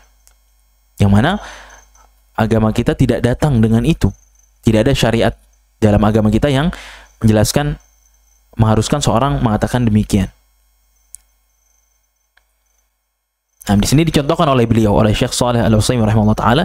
Contohnya misalnya seorang mengatakan ana Saudi, saya orang Saudi, atau ana Indonesia, saya orang Indonesia. Yang mana dia maksudkan dari penisbatan dia terhadap nama ini, terhadap negara ini, bahwasanya dia akan mendapatkan kehormatan lebih, akan mendapatkan keutamaan lebih dengan dia mengatakan demikian, dan orang-orang selain mereka itu tidak mendapatkan kehormatan dan kemuliaan ini, maka itu termasuk dakwah jahiliyah, kata beliau. Ya, adapun hanya sebatas penisbatan kepada negara, kepada tempat yang memang dinamakan dengan demikian, kata beliau wa kana jaiz, maka itu boleh, enggak termasuk kepada penisbatan yang dilarang. Ya, semoga dapat difahami ya. Intinya tadi seorang wajib untuk menisbatkan dirinya hanya kepada Islam. Ya, tadi penisbatan ada 3 hal, yang terpuji, yang tercela, dan yang dibolehkan. Ya, ada 3 tadi kita terlewat. Yang pertama mamduhah, yang terpuji. Yang kedua yang dilarang. Yang dilarang itu tadi dengan mengatakan itu dia merasa mendapatkan kemuliaan lebih dari yang lainnya, maka ini tercela. Yang dibolehkan yaitu sebatas untuk mengenalkan saja. Misalnya dijelaskan juga, misalnya boleh gak seorang menisbatkan dirinya kepada madhab, misalnya Syafi'i misalnya. Sebagian ulama mengatakan boleh. Untuk apa? Bukan untuk merasa lebih, bukan untuk merasa lebih terhormat, tapi untuk mengenalkan dirinya. Boleh saya itu mengikuti cara fikihnya Imam Syafi'i rahimahullah ta'ala, tanpa merasa, oh madhab selain Syafi'i itu rendah, ya mereka itu salah misalnya. Ini nggak boleh. Dan tadi yang diantara yang dibolehkan mengatakan ana salafi, saya itu salafi, untuk menunjukkan, mengenalkan bahwa saya itu nggak ngikutin pemikiran A, pemikiran B yang keluar dari jalan para salaf, itu para sahabat. Ya, ketika ditanya salah seorang syekh, ya pada hari ini ulama kontemporer, bagaimana ketika misalnya ada yang bertanya, Hal anta salafi, apakah kamu salafi? Maka kata syekh tersebut apa? Nah, katakan ana salafi. Wa ana aftakhir bihi, dan aku berbangga dengan penyebutan ini. Ya, bukan untuk merendahkan yang lain, tapi untuk menunjukkan atau memperkenalkan bahwasanya saya itu enggak mengambil sumber selain dari Al-Quran dan Sunnah dengan pemahaman para salafus saleh. Seperti itu. Di antara yang diperbolehkan itu, seperti itu. Intinya, nggak boleh seorang itu tadi menisbatkan dirinya, menyeru dirinya kepada selain Islam, kepada selain yang Allah namakan diri kita dengannya, lalu keluar dari, memisahkan diri dari jamaah, memisahkan diri dari orang-orang beriman, orang muslim. Dan itulah yang membuat pecah belah sesungguhnya. Ketika seorang dari kelompok A, kelompok B, kelompok C, banyak kelompok, lalu masing-masing kelompok berbangga dengan kelompoknya. Kullu hizbin bima ladaihim farihun. Setiap kelompok ini merasa bangga, merasa senang dengan kelompoknya. Maka ini dilarang. Seorang hanya boleh berbangga, boleh merasa lebih dengan keislamannya. Selama dia Islam, selama dia mengaku Islam dan melakukan ketaatan-ketaatan kepada Allah dan Rasulnya, dan tidak melakukan kekufuran, maka dia saudara kita, dia muslim. Karena kita disatukan oleh satu agama ini, itu Islam. Dan kelompok atau penamaan tadi itu penamaan yang sempit. Ya, bagaimana tidak? Seorang dengan penamaan tadi menyempitkan sesuatu yang luas. Yang luas tadi Islam. Islam kan bisa menampung seluruhnya. Orang-orang yang mengaku Islam yang melakukan ketaatan kepada Allah Subhanahu wa taala, yang melakukan rukun Islam, maka dia orang Islam, orang muslim. Adapun penamaan-penamaan kepada kelompok tertentu, kepada negara tertentu, kepada pemikiran tertentu, maka ini semua apa? Penamaan yang sempit yang tidak semua orang bisa masuk ke dalamnya. Sehingga ini membuat pecah belah, menyebabkan pecah belah. Yang kata Allah Subhanahu wa taala apa dalam ayat wa'tasimu bihablillahi jami'a wa la tafarraqu. Berpegang teguhlah kepada tali Allah Subhanahu wa taala seluruhnya. Wa la tafarraqu, dan janganlah kalian berpecah belah. Hanya dengan tali Allah Subhanahu wa taala saja. Seorang boleh berpegang teguh, boleh menisbatkan dirinya. Dan dilarang kita untuk berpecah belah. Ya, jadi kita harus berbangga dengan keislaman kita, dan jangan sampai kita dipecahkan oleh kelompok-kelompok, oleh mazhab-mazhab, sehingga membuat kita berpecah belah dan tidak kuat. Kata Allah Subhanahu wa taala, ya, wala tafarraqu wa tafshalu wa tadhhabu rihukum. Fatafshalu wa tadhhabu rihukum. Jangan kalian berpecah belah atau saling berselisih, yaitu membuat kalian gagal dan menghilangkan kekuatan kalian, kata Allah Subhanahu wa taala. Jadi pecah belah ini, ada yang bilang pecah belah itu rahmat katanya. Ya. Maka ini salah, dijelaskan oleh para ulama. Ya. Berpecah belah merupakan azab, merupakan sebuah hal yang tidak mengenakan. Adapun persatuan itu suatu yang kenikmatan dari Allah Subhanahu wa taala. Itu yang dibawakan oleh muallif, oleh penulis rahimahullah taala dalam bab tadi. Intinya beliau menjelaskan tentang bab seorang nggak boleh keluar dari penamaan Islam, dari sebutan Islam kepada penamaan-penamaan yang lain. Nggak boleh seorang berafiliasi dengan afiliasi selain kepada Islam. Karena yang memuliakan kita adalah Islam. Kita bangga dengan keislaman kita, ya, dan bangga dengan penamaan Allah SWT kepada kita dengan sebutan al-muslimin, orang-orang yang Islam. Itu yang dimaksud dari bab yang beliau bawakan. Bab selanjutnya, ya, kita lanjutkan insyaallah taala. Ya. Semoga dalam beberapa pertemuan ke depan insyaallah kita bisa selesaikan kitab ini. Ya, di bab selanjutnya insyaallah taala, bab muallif rahimahullah taala, penulis rahimahullah taala menjelaskan tentang bab wujubud dukhuli fil islami kullihi wa tarki ma siwa. Bab wajibnya seorang masuk ke dalam Islam Nah ini kan bab yang pernah dibawakan oleh mu'alif penulis Allah Ta'ala di bab-bab sebelumnya. Bahwa seorang wajib masuk ke dalam Islam. Tapi di sini perhatikan ada kata kullihi. Ada kata kullihi. Apa yang dimaksud? Seorang wajib masuk ke dalam Islam secara keseluruhan. Kullihi. Secara totalitas. Nggak mengambil sebagian dan meninggalkan sebagian yang lain, tidak. Dan ini pernah kita singgung juga di ketika kita membahas tentang seorang wajib masuk ke dalam Islam secara keseluruhan, secara kafah. Nggak boleh mengambil syariat yang enak-enak aja lalu meninggalkan syariat-syariat yang berat, nggak boleh. Seorang wajib mengambil Islam, masuk ke dalam Islam secara keseluruhan, secara totalitas, nggak meninggalkan sedikit pun syariat yang diperintahkan oleh Allah Subhanahu wa taala. Kita langsung masuk kata beliau watarki masiwah, dan meninggalkan apa yang selain Islam.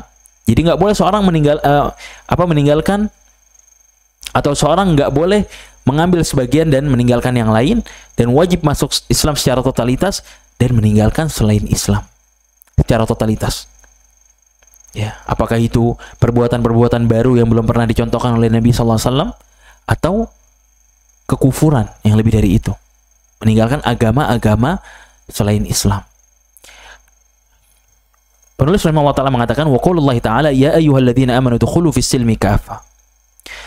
Allah SWT berfirman, wahai orang-orang yang beriman, udkhulu fis silmi kafah, masuklah kalian ke dalam agama Islam kafah, secara keseluruhan, ya, secara totalitas, nggak setengah-setengah. Maka ini dalam ayat ini jelas Allah SWT memerintahkan kita untuk masuk Islam secara kafah. Ya, nggak bisa kita hanya mengambil syariat-syariat yang enak lalu meninggalkan yang lain. Nggak bisa kita hanya mengambil syariat-syariat yang mudah untuk kita lalu meninggalkan yang sulit, nggak boleh. Ya, ketika misalnya kita masuk ke dalam Islam, maka kita diperintahkan untuk mengambil keseluruhan Islam. Ya, nggak boleh kita hanya mengambil syariat hijab saja dalam Islam, syariat jenggot saja misalnya, atau syariat yang lain, syariat sholat saja, lalu kita misalnya nggak mau bayar zakat, nggak mau mengeluarkan harta kita untuk menunaikan zakat, nggak mau misalnya haji karena mengeluarkan uang padahal dia mampu, nggak mau puasa, saya Islam tapi saya sholat aja, tapi saya nggak mau puasa Ramadan, saya nggak kuat misalnya, maka ini tidak boleh. Atau saya masuk Islam, saya sholat, saya rukun Islam saja yang 5, tapi saya nggak mau berhijab, saya nggak mau pakai pakaian muslimah, saya masih mau ngablak, masih nggak mau pakai pakaian muslimah, karena saya misalnya dituntut oleh pekerjaan saya untuk pakai rok mini misalnya, saya nggak mau ikut. Atau saya Islam tapi saya nggak mau meninggalkan riba, karena riba itu, saya dari riba itu dapat keuntungan besar, saya bisa hidup. Kalau saya meninggalkan riba nanti saya nggak bisa hidup, atau nggak bisa makan. Maka ini nggak boleh. Seorang ketika sudah mengaku Islam, maka wajib diambil syariatnya dari A sampai Z-nya. Nggak boleh sedikit pun dia tinggalkan syariatnya, apalagi sampai mengingkari syariat tersebut. Dan sebuah ironi, ya, ini perlu kita ingatkan terkait dengan syariat Allah Subhanahu wa taala, yaitu apa? At-ta'addud atau poligami. Ya, ini mungkin bagi sebagian bahkan ada yang sampai membencinya. Maka seorang yang Islam boleh jadi memang dia misalnya tidak setuju kalau dia misalnya dilakukan syariat tersebut, itu poligami. Tapi tidak boleh sampai hatinya mengingkari, apalagi menghina syariat ini, tidak boleh. Nah, ini perlu kita ingatkan saudari-saudari kita. Ya, belum lama misalnya ada misalnya apalah itu, misalnya ada yang melakukan syariat ini, lalu apa yang ada di situ? Dihinakan syariat ini, waliyadzubillah. Perlu kita ingatkan. Karena ini ancamannya bukan sekedar dia mendapatkan dosa, tidak. Bisa jadi dia dapat keluar dari Islam, waliyadzubillah. Karena membenci satu syariat saja, walaupun dia melakukannya, itu termasuk pembatal keislaman. Seorang misalnya sholat, tapi dalam hatinya dia benci sholat, walaupun dia sholat, maka dia melakukan pembatal keislaman. Maka nggak boleh sampai membenci, menghinakan syariat yang mulia ini. Nggak boleh. Ya, bagaimanapun syariat tersebut, kita kita harus yakini bahwasanya itu syariat Allah Subhanahu wa taala, yang Allah langsung turunkan syariat itu. Nggak boleh kita benci, nggak boleh kita hinakan, apalagi sampai kita buat fitnah dengan syariat itu. Boleh tidak setuju, misalnya saya tidak ingin dilakukan, atau saya tidak ingin anak saya melakukan itu, boleh. Karena alasan-alasan yang syar'i misalnya.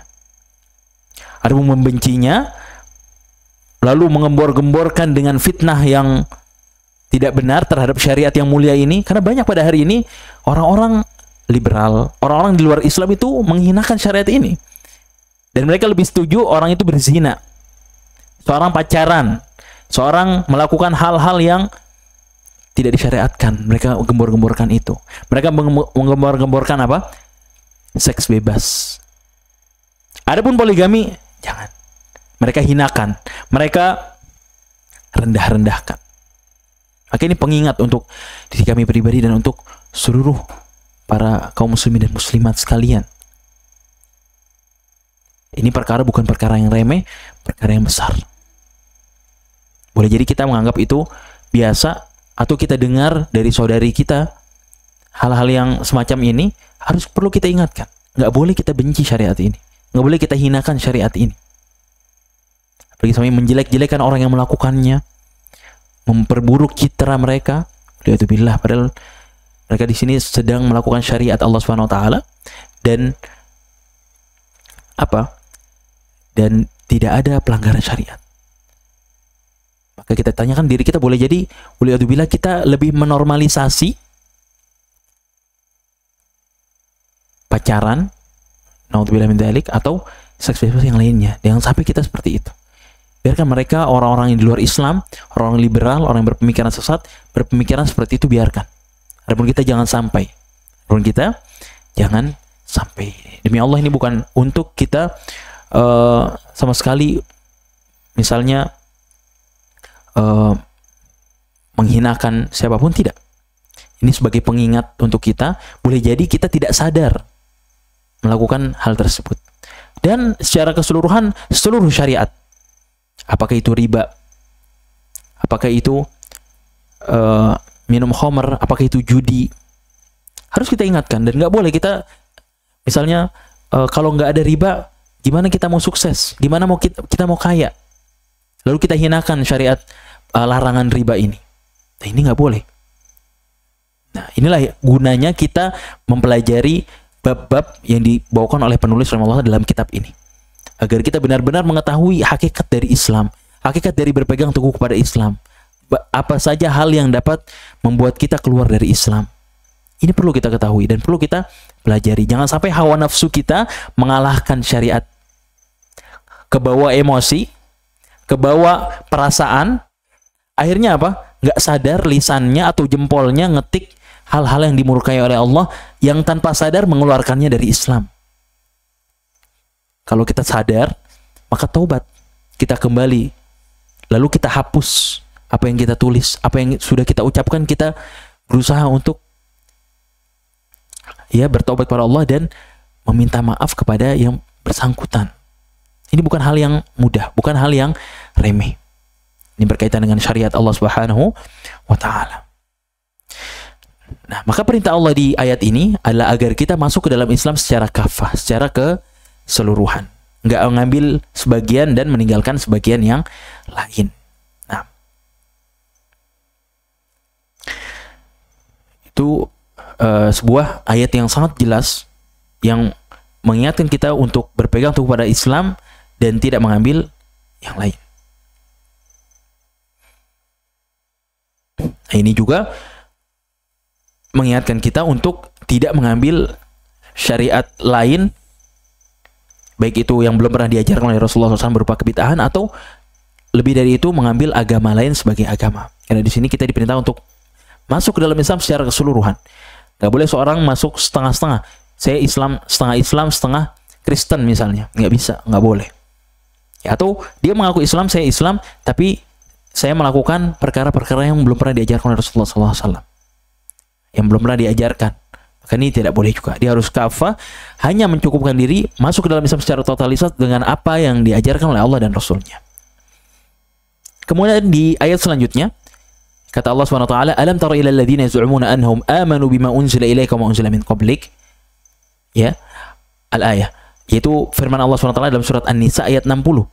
Ya, kata Allah Subhanahu wa taala, "Alam tara ilal ladzina yaz'umuna annahum amanu bima unzila ilaika." Apakah kamu tidak memperhatikan, tidak melihat, kata Allah SWT, orang-orang yang mengaku dirinya, yaz'umuna annahum amanu, mengaku dirinya telah beriman. Kepada apa? Kepada apa yang diturunkan kepadamu, yaitu Al-Quran, dan kepada apa yang diturunkan sebelum kamu, wa ma unzila min qablik. Nah, ini syahidnya, atau yang menjadi fokus kita pada ayat ini adalah yang setelahnya. Alam tara ilal ladzina yaz'umuna annahum amanu ma unzila ilaika wa ma unzila min qablik yuriduna an yatahakamu ila at-taghut wa qad umiru an yakfuru bih. Itu kelengkapan ayatnya, terdapat dalil tentang wajibnya kita masuk ke dalam Islam secara keseluruhan. Ya, tadi setelah kita baca, apakah kamu tidak memperhatikan orang-orang yang mengaku dirinya telah beriman kepada Al-Quran, apa yang diturunkan kepadamu dan apa yang diturunkan sebelum kamu, mereka hendak berhakim kepada togut. Yuriduna an yatahakamu ila togut. Mereka menjadikan togut-togut itu sebagai hakim, penentu hukum mereka. Ya. Waqad umiru an yakfuru bi, padahal mereka disuruh untuk mengkufuri togut-togut tersebut. Jadi menjadikan togut, yaitu togut itu nanti kita jelaskan, menjadikan togut sebagai acuan hukum, sebagai hakim yang akan menghakimi, memberikan penjelasan hukuman terhadap mereka. Ya. Nah, ini dalam ayat ini Allah Subhanahu wa taala ya mengingatkan nabinya sallallahu alaihi wasallam terhadap apa yang dilakukan oleh orang-orang munafik yang mereka tidak secara keseluruhan masuk ke dalam Islam. Mereka mengaku dirinya beriman kepada Al-Quran dan kepada kitab-kitab sebelum Al-Quran, tapi apa? Mereka menjadikan selain Allah Subhanahu wa taala sebagai tuntunan hukum, sebagai hakim yang memutuskan perkara hukum di antara mereka. Ya, mereka menjadikan togut-togut itu sebagai acuan hukum selain Allah Subhanahu wa taala. Padahal mereka disuruh untuk mengkufuri togut-togut tersebut. Maka Allah hinakan mereka, Allah cela mereka, perbuatan yang mereka lakukan, yaitu berhukum kepada togut, berhukum kepada hukum selain Allah Subhanahu wa taala. Padahal Allah sudah memerintahkan mereka untuk mengkufuri togut-togut tersebut, mengkufuri sesembahan-sesembahan selain Allah tersebut, dan bukan justru malah menjadikan mereka sebagai hakim, ya, menjadikan mereka sebagai yang memberikan hukum. Ya, Allah Subhanahu wa taala dalam ayat ini Allah merintahkan manusia agar mereka, ketika mereka mengaku iman, mereka mengaku beriman dengan Al-Quran dan dengan sunnah Nabi SAW, agar mereka hanya menjadikan Allah SWT sebagai satu-satunya hakim, ya, yang menghakimi, yang memberikan hukum, menjelaskan hukum kepada manusia, pada orang beriman. Gak boleh seorang menjadikan togut sebagai hakim, ya, ketika ada perkara terus lalu menjadikan hukum-hukum selain Allah sebagai acuan, sebagai hukum. Maka ini tidak boleh. Seorang yang mengaku Islam harus wajib menjadikan keseluruhan hidupnya dalam dia mengambil hukum, dalam hal yang lain, hanya Allah SWT dan Rasulnya semata. Nah, maka di ayat ini juga terdapat perintah untuk seorang hanya masuk ke dalam Islam secara totalitas dan tidak mengambil selain Islam sebagai acuan atau sebagai rujukan. Sebagai rujukan. Ya, di sini apa itu togut? Maka dijelaskan oleh Al-Imam Ibnu Qayyim rahimahullah taala bahwasanya togut itu kullu ma ubida min dunillah, seluruh yang disembah selain Allah. Atau kata beliau, kata Imam Ibnu Qayyim rahimahullah taala, kullu ma tajawaza bihi al-'abdu haddahu, apa yang seorang hamba itu melampaui batas di dalamnya, baik itu min ma'budin, baik itu yang disembah, au matbu'in, atau yang diikuti, au muta'in, atau yang ditaati. Ya, seluruh yang ditaati dari selain Allah itu dapat dikatakan togut. Ya, apa-apa yang seorang hamba melampaui batas dalamnya, baik itu seorang yang disembah atau diikuti atau ditaati, itu dikatakan togut. Togut itu artinya secara bahasa melampaui batas. Maka orang-orang togut itu seluruh apa yang ada selain Allah, yang dijadikan sesembahan, yang dijadikan rujukan, yang dijadikan hakim, itu bisa dikatakan sebagai togut. Ya, togut. Maka seorang yang Islam, mengaku Islam, dia tidak boleh mengambil selain Allah SWT menjadi rujukan hukumnya. Harus menjadikan Al-Quran dan Sunnah hanya satu-satunya sebagai acuan. Itu ayat yang tadi dibawakan oleh mu'allif di surat An-Nisa ayat 60.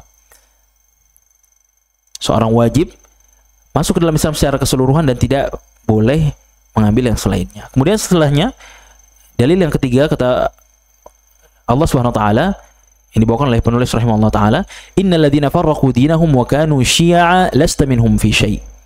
Ya, bahwasanya sesungguhnya orang-orang yang memecah belah agamanya, kata Allah Subhanahu wa taala, farraqu dinahum, mereka memecah belah agama mereka, wa kanu syi'a, sehingga mereka terpecah belah menjadi beberapa golongan.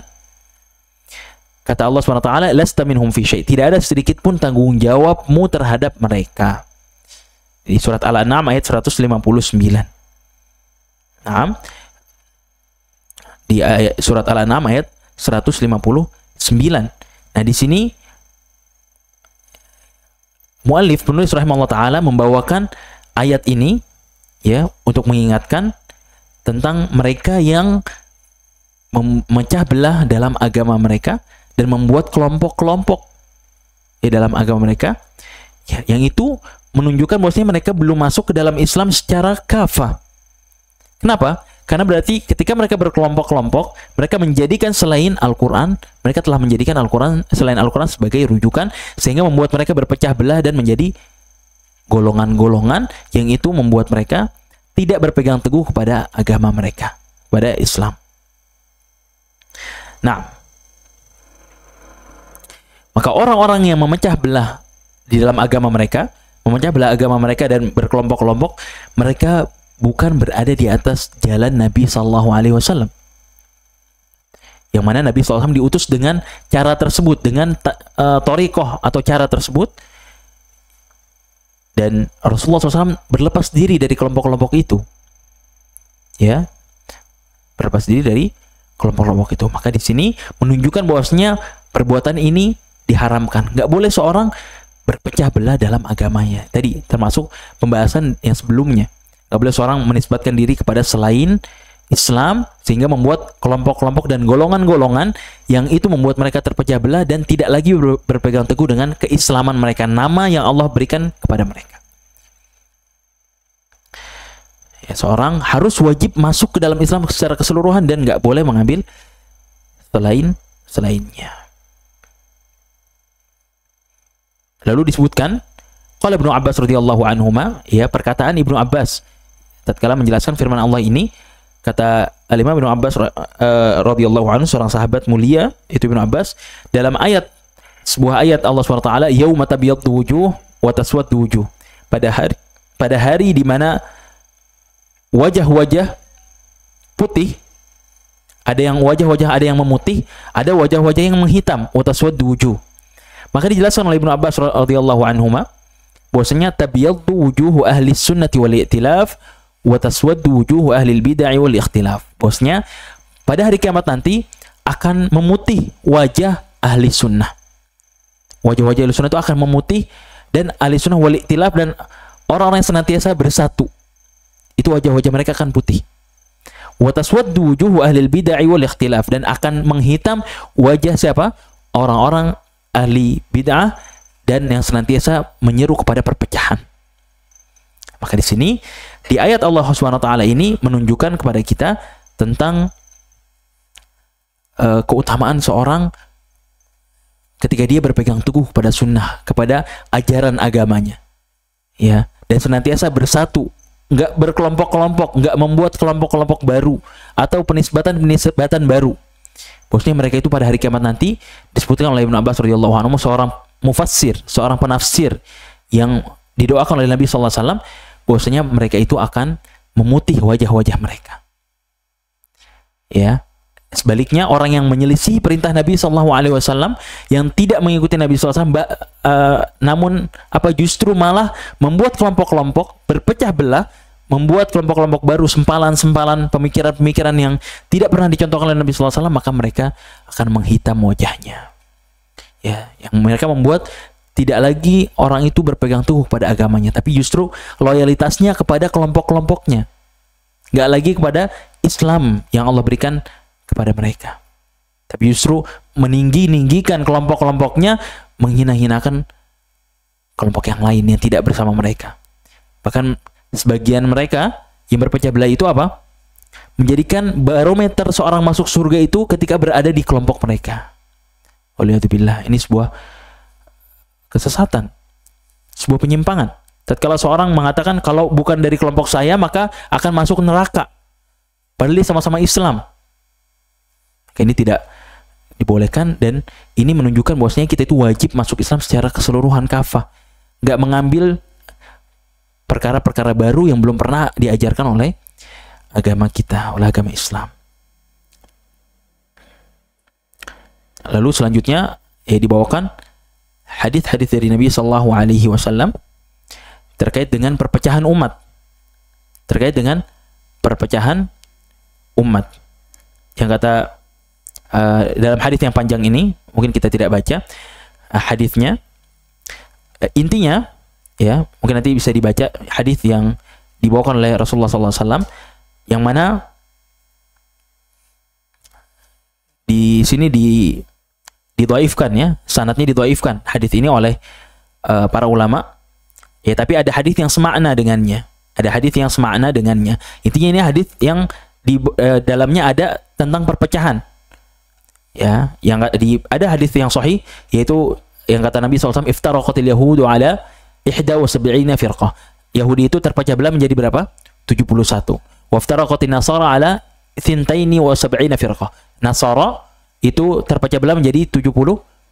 Wa sataftariqu hadhihi al-ummah wa sataftariqu ummati ala 73 firqah. Dan umatku akan terpecah belah menjadi 73. Kulluhum finnar, semua mereka di dalam neraka. Illa wahidah, kecuali satu, yaitu ketika ditanya siapa itu, al-jamaah, mereka jamaah. Di hadis yang lain atau di riwayat yang lain kata beliau, siapa mereka yang satu itu, kata Rasulullah SAW, ma ana alaihi wa ashabi, ma ana alaihi wa ashabi, itu apa yang pada hari ini aku dan sahabatku berada di atasnya. Itu mereka yang berpegang teguh dengan sunnah Nabi Sallallahu Alaihi Wasallam. Maka dalam hadis ini terdapat beberapa faedah yang dapat kita ambil. Di antaranya yang pertama, di dalamnya terdapat penyebutan perpecahan yang terjadi di dalam agama. Bahwasanya dalam agama kita akan terjadi perpecahan, ya. Dan apa penyebabnya? Apa yang menyebabkan perpecahan itu terjadi?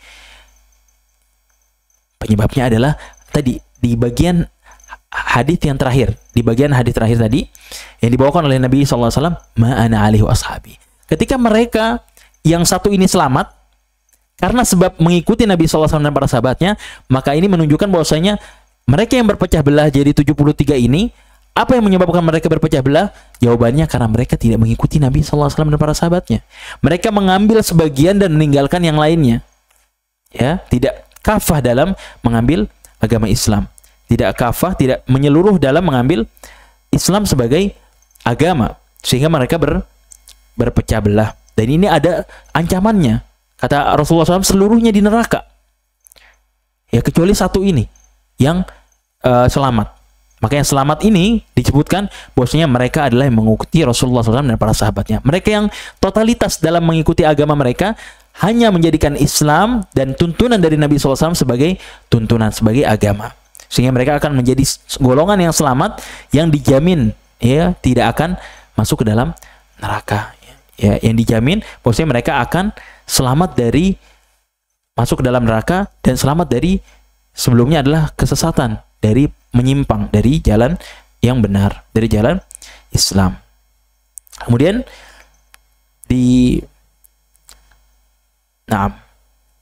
beliau sebutkan di hadis yang selanjutnya, wa innahu sayakhruju min ummati aqwamun tajara bihim tilkal ahwa kama yatajara al-kalabu li sahibihi. Bahwasanya ya di hadis yang Selanjutnya, ya, yang ini sebelum hadis terakhir yang kita sebutkan dalam bab ini, bahwasanya kata Rasulullah SAW dalam sebuah hadis,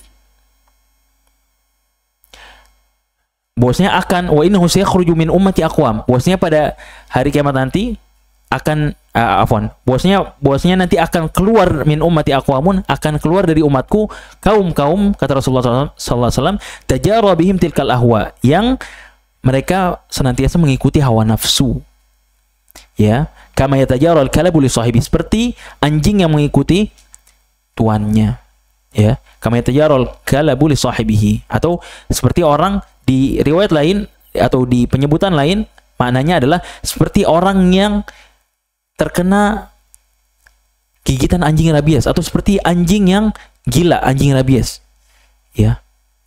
Jadi disamakan orang yang mengikuti hawa nafsu seperti anjing yang gila, yang terkena virus sehingga dia senantiasa berbuat semaunya, ya, bahkan merusak atau yang lain sebagainya. Kemudian la yabqa minhu irqun wala mafsalun illa dakhalah, yang tidak ada tulang bersamanya pasti dia akan mengikutinya. La yabqa minhu irqun wala mafsil illa dakhalahu. Nah, yang mana maksud dari mu'alif atau penulis membawakan hadis ini, dijelaskan para ulama bahwasanya ini menunjukkan bahwasanya yang menyebabkan seorang tidak mengikuti Islam secara kafah, tidak masuk Islam secara totalitas, adalah hawa nafsu. Ya, orang membuat perkara-perkara baru dalam agama, membuat perkara-perkara bid'ah, itu pada dasarnya adalah didasari oleh hawa nafsu. Karena dia merasa tidak puas dengan ajaran-ajaran yang Rasulullah SAW bawa, sehingga dia hawa nafsunya ingin, saya pengen ibadah yang lebih ini dari ini. Saya mau ibadah-ibadah, melakukan ibadah yang tidak ada contohnya dari Nabi SAW. Tapi kan itu baik. Akhirnya mengikuti hawa nafsunya. Begitu pula orang yang mengikuti, itu tadi mengikuti syubhat, mengikuti syahwat juga gitu. Ya, mengikuti syahwat itu ya awalnya karena hawa nafsunya. Ya, karena hawa nafsu yang membuat seorang tidak kafah, tidak totalitas secara keseluruhan masuk dalam Islam adalah tadi perkara hawa nafsunya. Maka seorang harus menjadikan hawa nafsunya itu hanya mengikuti apa yang Rasulullah SAW bawa. Yang kata Rasulullah SAW dalam sebuah hadis, la yu'minu ahadukum hatta yakuna hawahu taba'an lima ji'tu bih. Tidaklah kalian tidak akan beriman, salah seorang dari kalian, kapan? Ketika la yu'minu ahadukum, tidaklah seorang dari kalian itu beriman, sampai kapan kata Rasulullah SAW? Hatta yakuna hawahu taba'an lima ji'tu bih. Sampai hawa nafsunya itu mengikuti apa yang aku bawa, ajaran yang aku bawa. Itu. Tidaklah seorang beriman, kata Rasulullah SAW, sampai hawa nafsunya mengikuti apa yang aku bawa, apa yang aku ajarkan. Ini yang merupakan sebuah hal yang membuat seorang akan berpegang teguh secara keseluruhan dalam agamanya.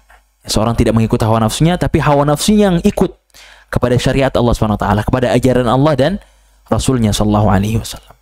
Kemudian di yang terakhir, yang dibawakan oleh penulis rahimahullah ta'ala, kata beliau, wa taqaddama qawluhu, ya ini hadis yang sudah dibawakan pada bab-bab sebelumnya, wa mubtagin fil islami sunnatal jahiliyah, bahwasanya ada 3 golongan yang Allah benci, ya, yang Allah benci. Siapa itu? Di antaranya adalah wa mubtagin fil islam sunnatal jahiliyah, yaitu orang yang mencari-cari di dalam Islam ini sunnah jahiliyah, ya, sunnah jahiliyah atau tuntunan orang-orang jahiliyah yang belum pernah diajarkan oleh Rasulullah Sallallahu Alaihi Wasallam. Orang-orang yang mencari sunnah jahiliyah dalam Islam berarti dia tidak mencukupkan diri, dan dia berarti belum masuk Islam secara kafah, belum masuk Islam secara totalitas, sehingga dia merasa kurang dan merasa butuh mencari sunnah jahiliyah atau perkara-perkara jahiliyah yang belum pernah dicontohkan oleh Nabi Sallallahu Alaihi Wasallam. Ini menunjukkan tentang wajibnya seorang hanya mengikuti Islam dan harus masuk Islam secara totalitas, dan dia meninggalkan selain Islam, meninggalkan selain ajaran yang dibawa oleh Islam. Maka itu bab yang dibawakan oleh penulis rahimahullah ta'ala ini menunjukkan tentang pentingnya seorang untuk berpegang teguh di dalam agama Islam secara totalitas, ya, secara keseluruhan, secara komprehensif, tanpa meninggalkan satupun syariat yang diajarkan oleh Islam. dan Rasulnya. Dan la yukallifullahu nafsan illa wus'aha. Seorang itu, Allah itu tidak membebani seorang kecuali dengan kemampuannya, sesuai dengan kadar kemampuannya. Ya, maka seorang minimal dia meniatkan dirinya untuk melakukan keseluruhan apa yang Allah perintahkan. Ya, meninggalkan keseluruhan apa yang Allah perintahkan. Dan ingat kata Allah SWT apa? Fattaqullaha mastata'tum. Bertakwalah kalian kepada Allah semampu kalian. Ya, harus kita apa yang wajib, maka wajib kita laksanakan. Adapun caranya semampu kita. Ketika misalnya kata Rasulullah SAW, "Sholli qa'iman." Salatlah kalian dalam keadaan berdiri. Kalau nggak bisa, fa illam kalau nggak bisa maka faqa'idan. Kalau nggak mampu berdiri, maka duduk. Tapi kewajiban sholat itu apakah hilang? Tidak. Ya, orang yang sakit sekalipun, nggak bisa bangun sekalipun, nggak serta-merta kewajiban sholat itu hilang dari dia, tidak. Dia nggak bisa berdalil dengan, kan kata Allah SWT semampu kalian, nih saya nggak mampu sholat. Enggak. Bukan serta-merta begitu saja hilang, enggak. Seorang yang menjadikan Islam secara kafah, masuk ke dalam Islam secara totalitas, dia akan semampu dia melaksanakan perkara-perkara yang diwajibkan oleh Allah kepadanya. Ketika sakit, dia semampunya. Tapi tetap sholat, bukan meninggalkan sholat. Ya, bukan meninggalkan sholat. Ketika misalnya puasa. Dalam puasa Ramadan yang wajib, ya, ketika seorang sakit, maka keringanan yang diberikan oleh Islam apa? Boleh tidak puasa. Tapi apakah puasanya hilang begitu saja? Tidak. Dia wajib mengqadha'nya. Atau ketika misalnya memang sudah tua renta dan tidak mampu mengqadha'nya, maka dia wajib membayar fidyah. Itu syariat seperti itu.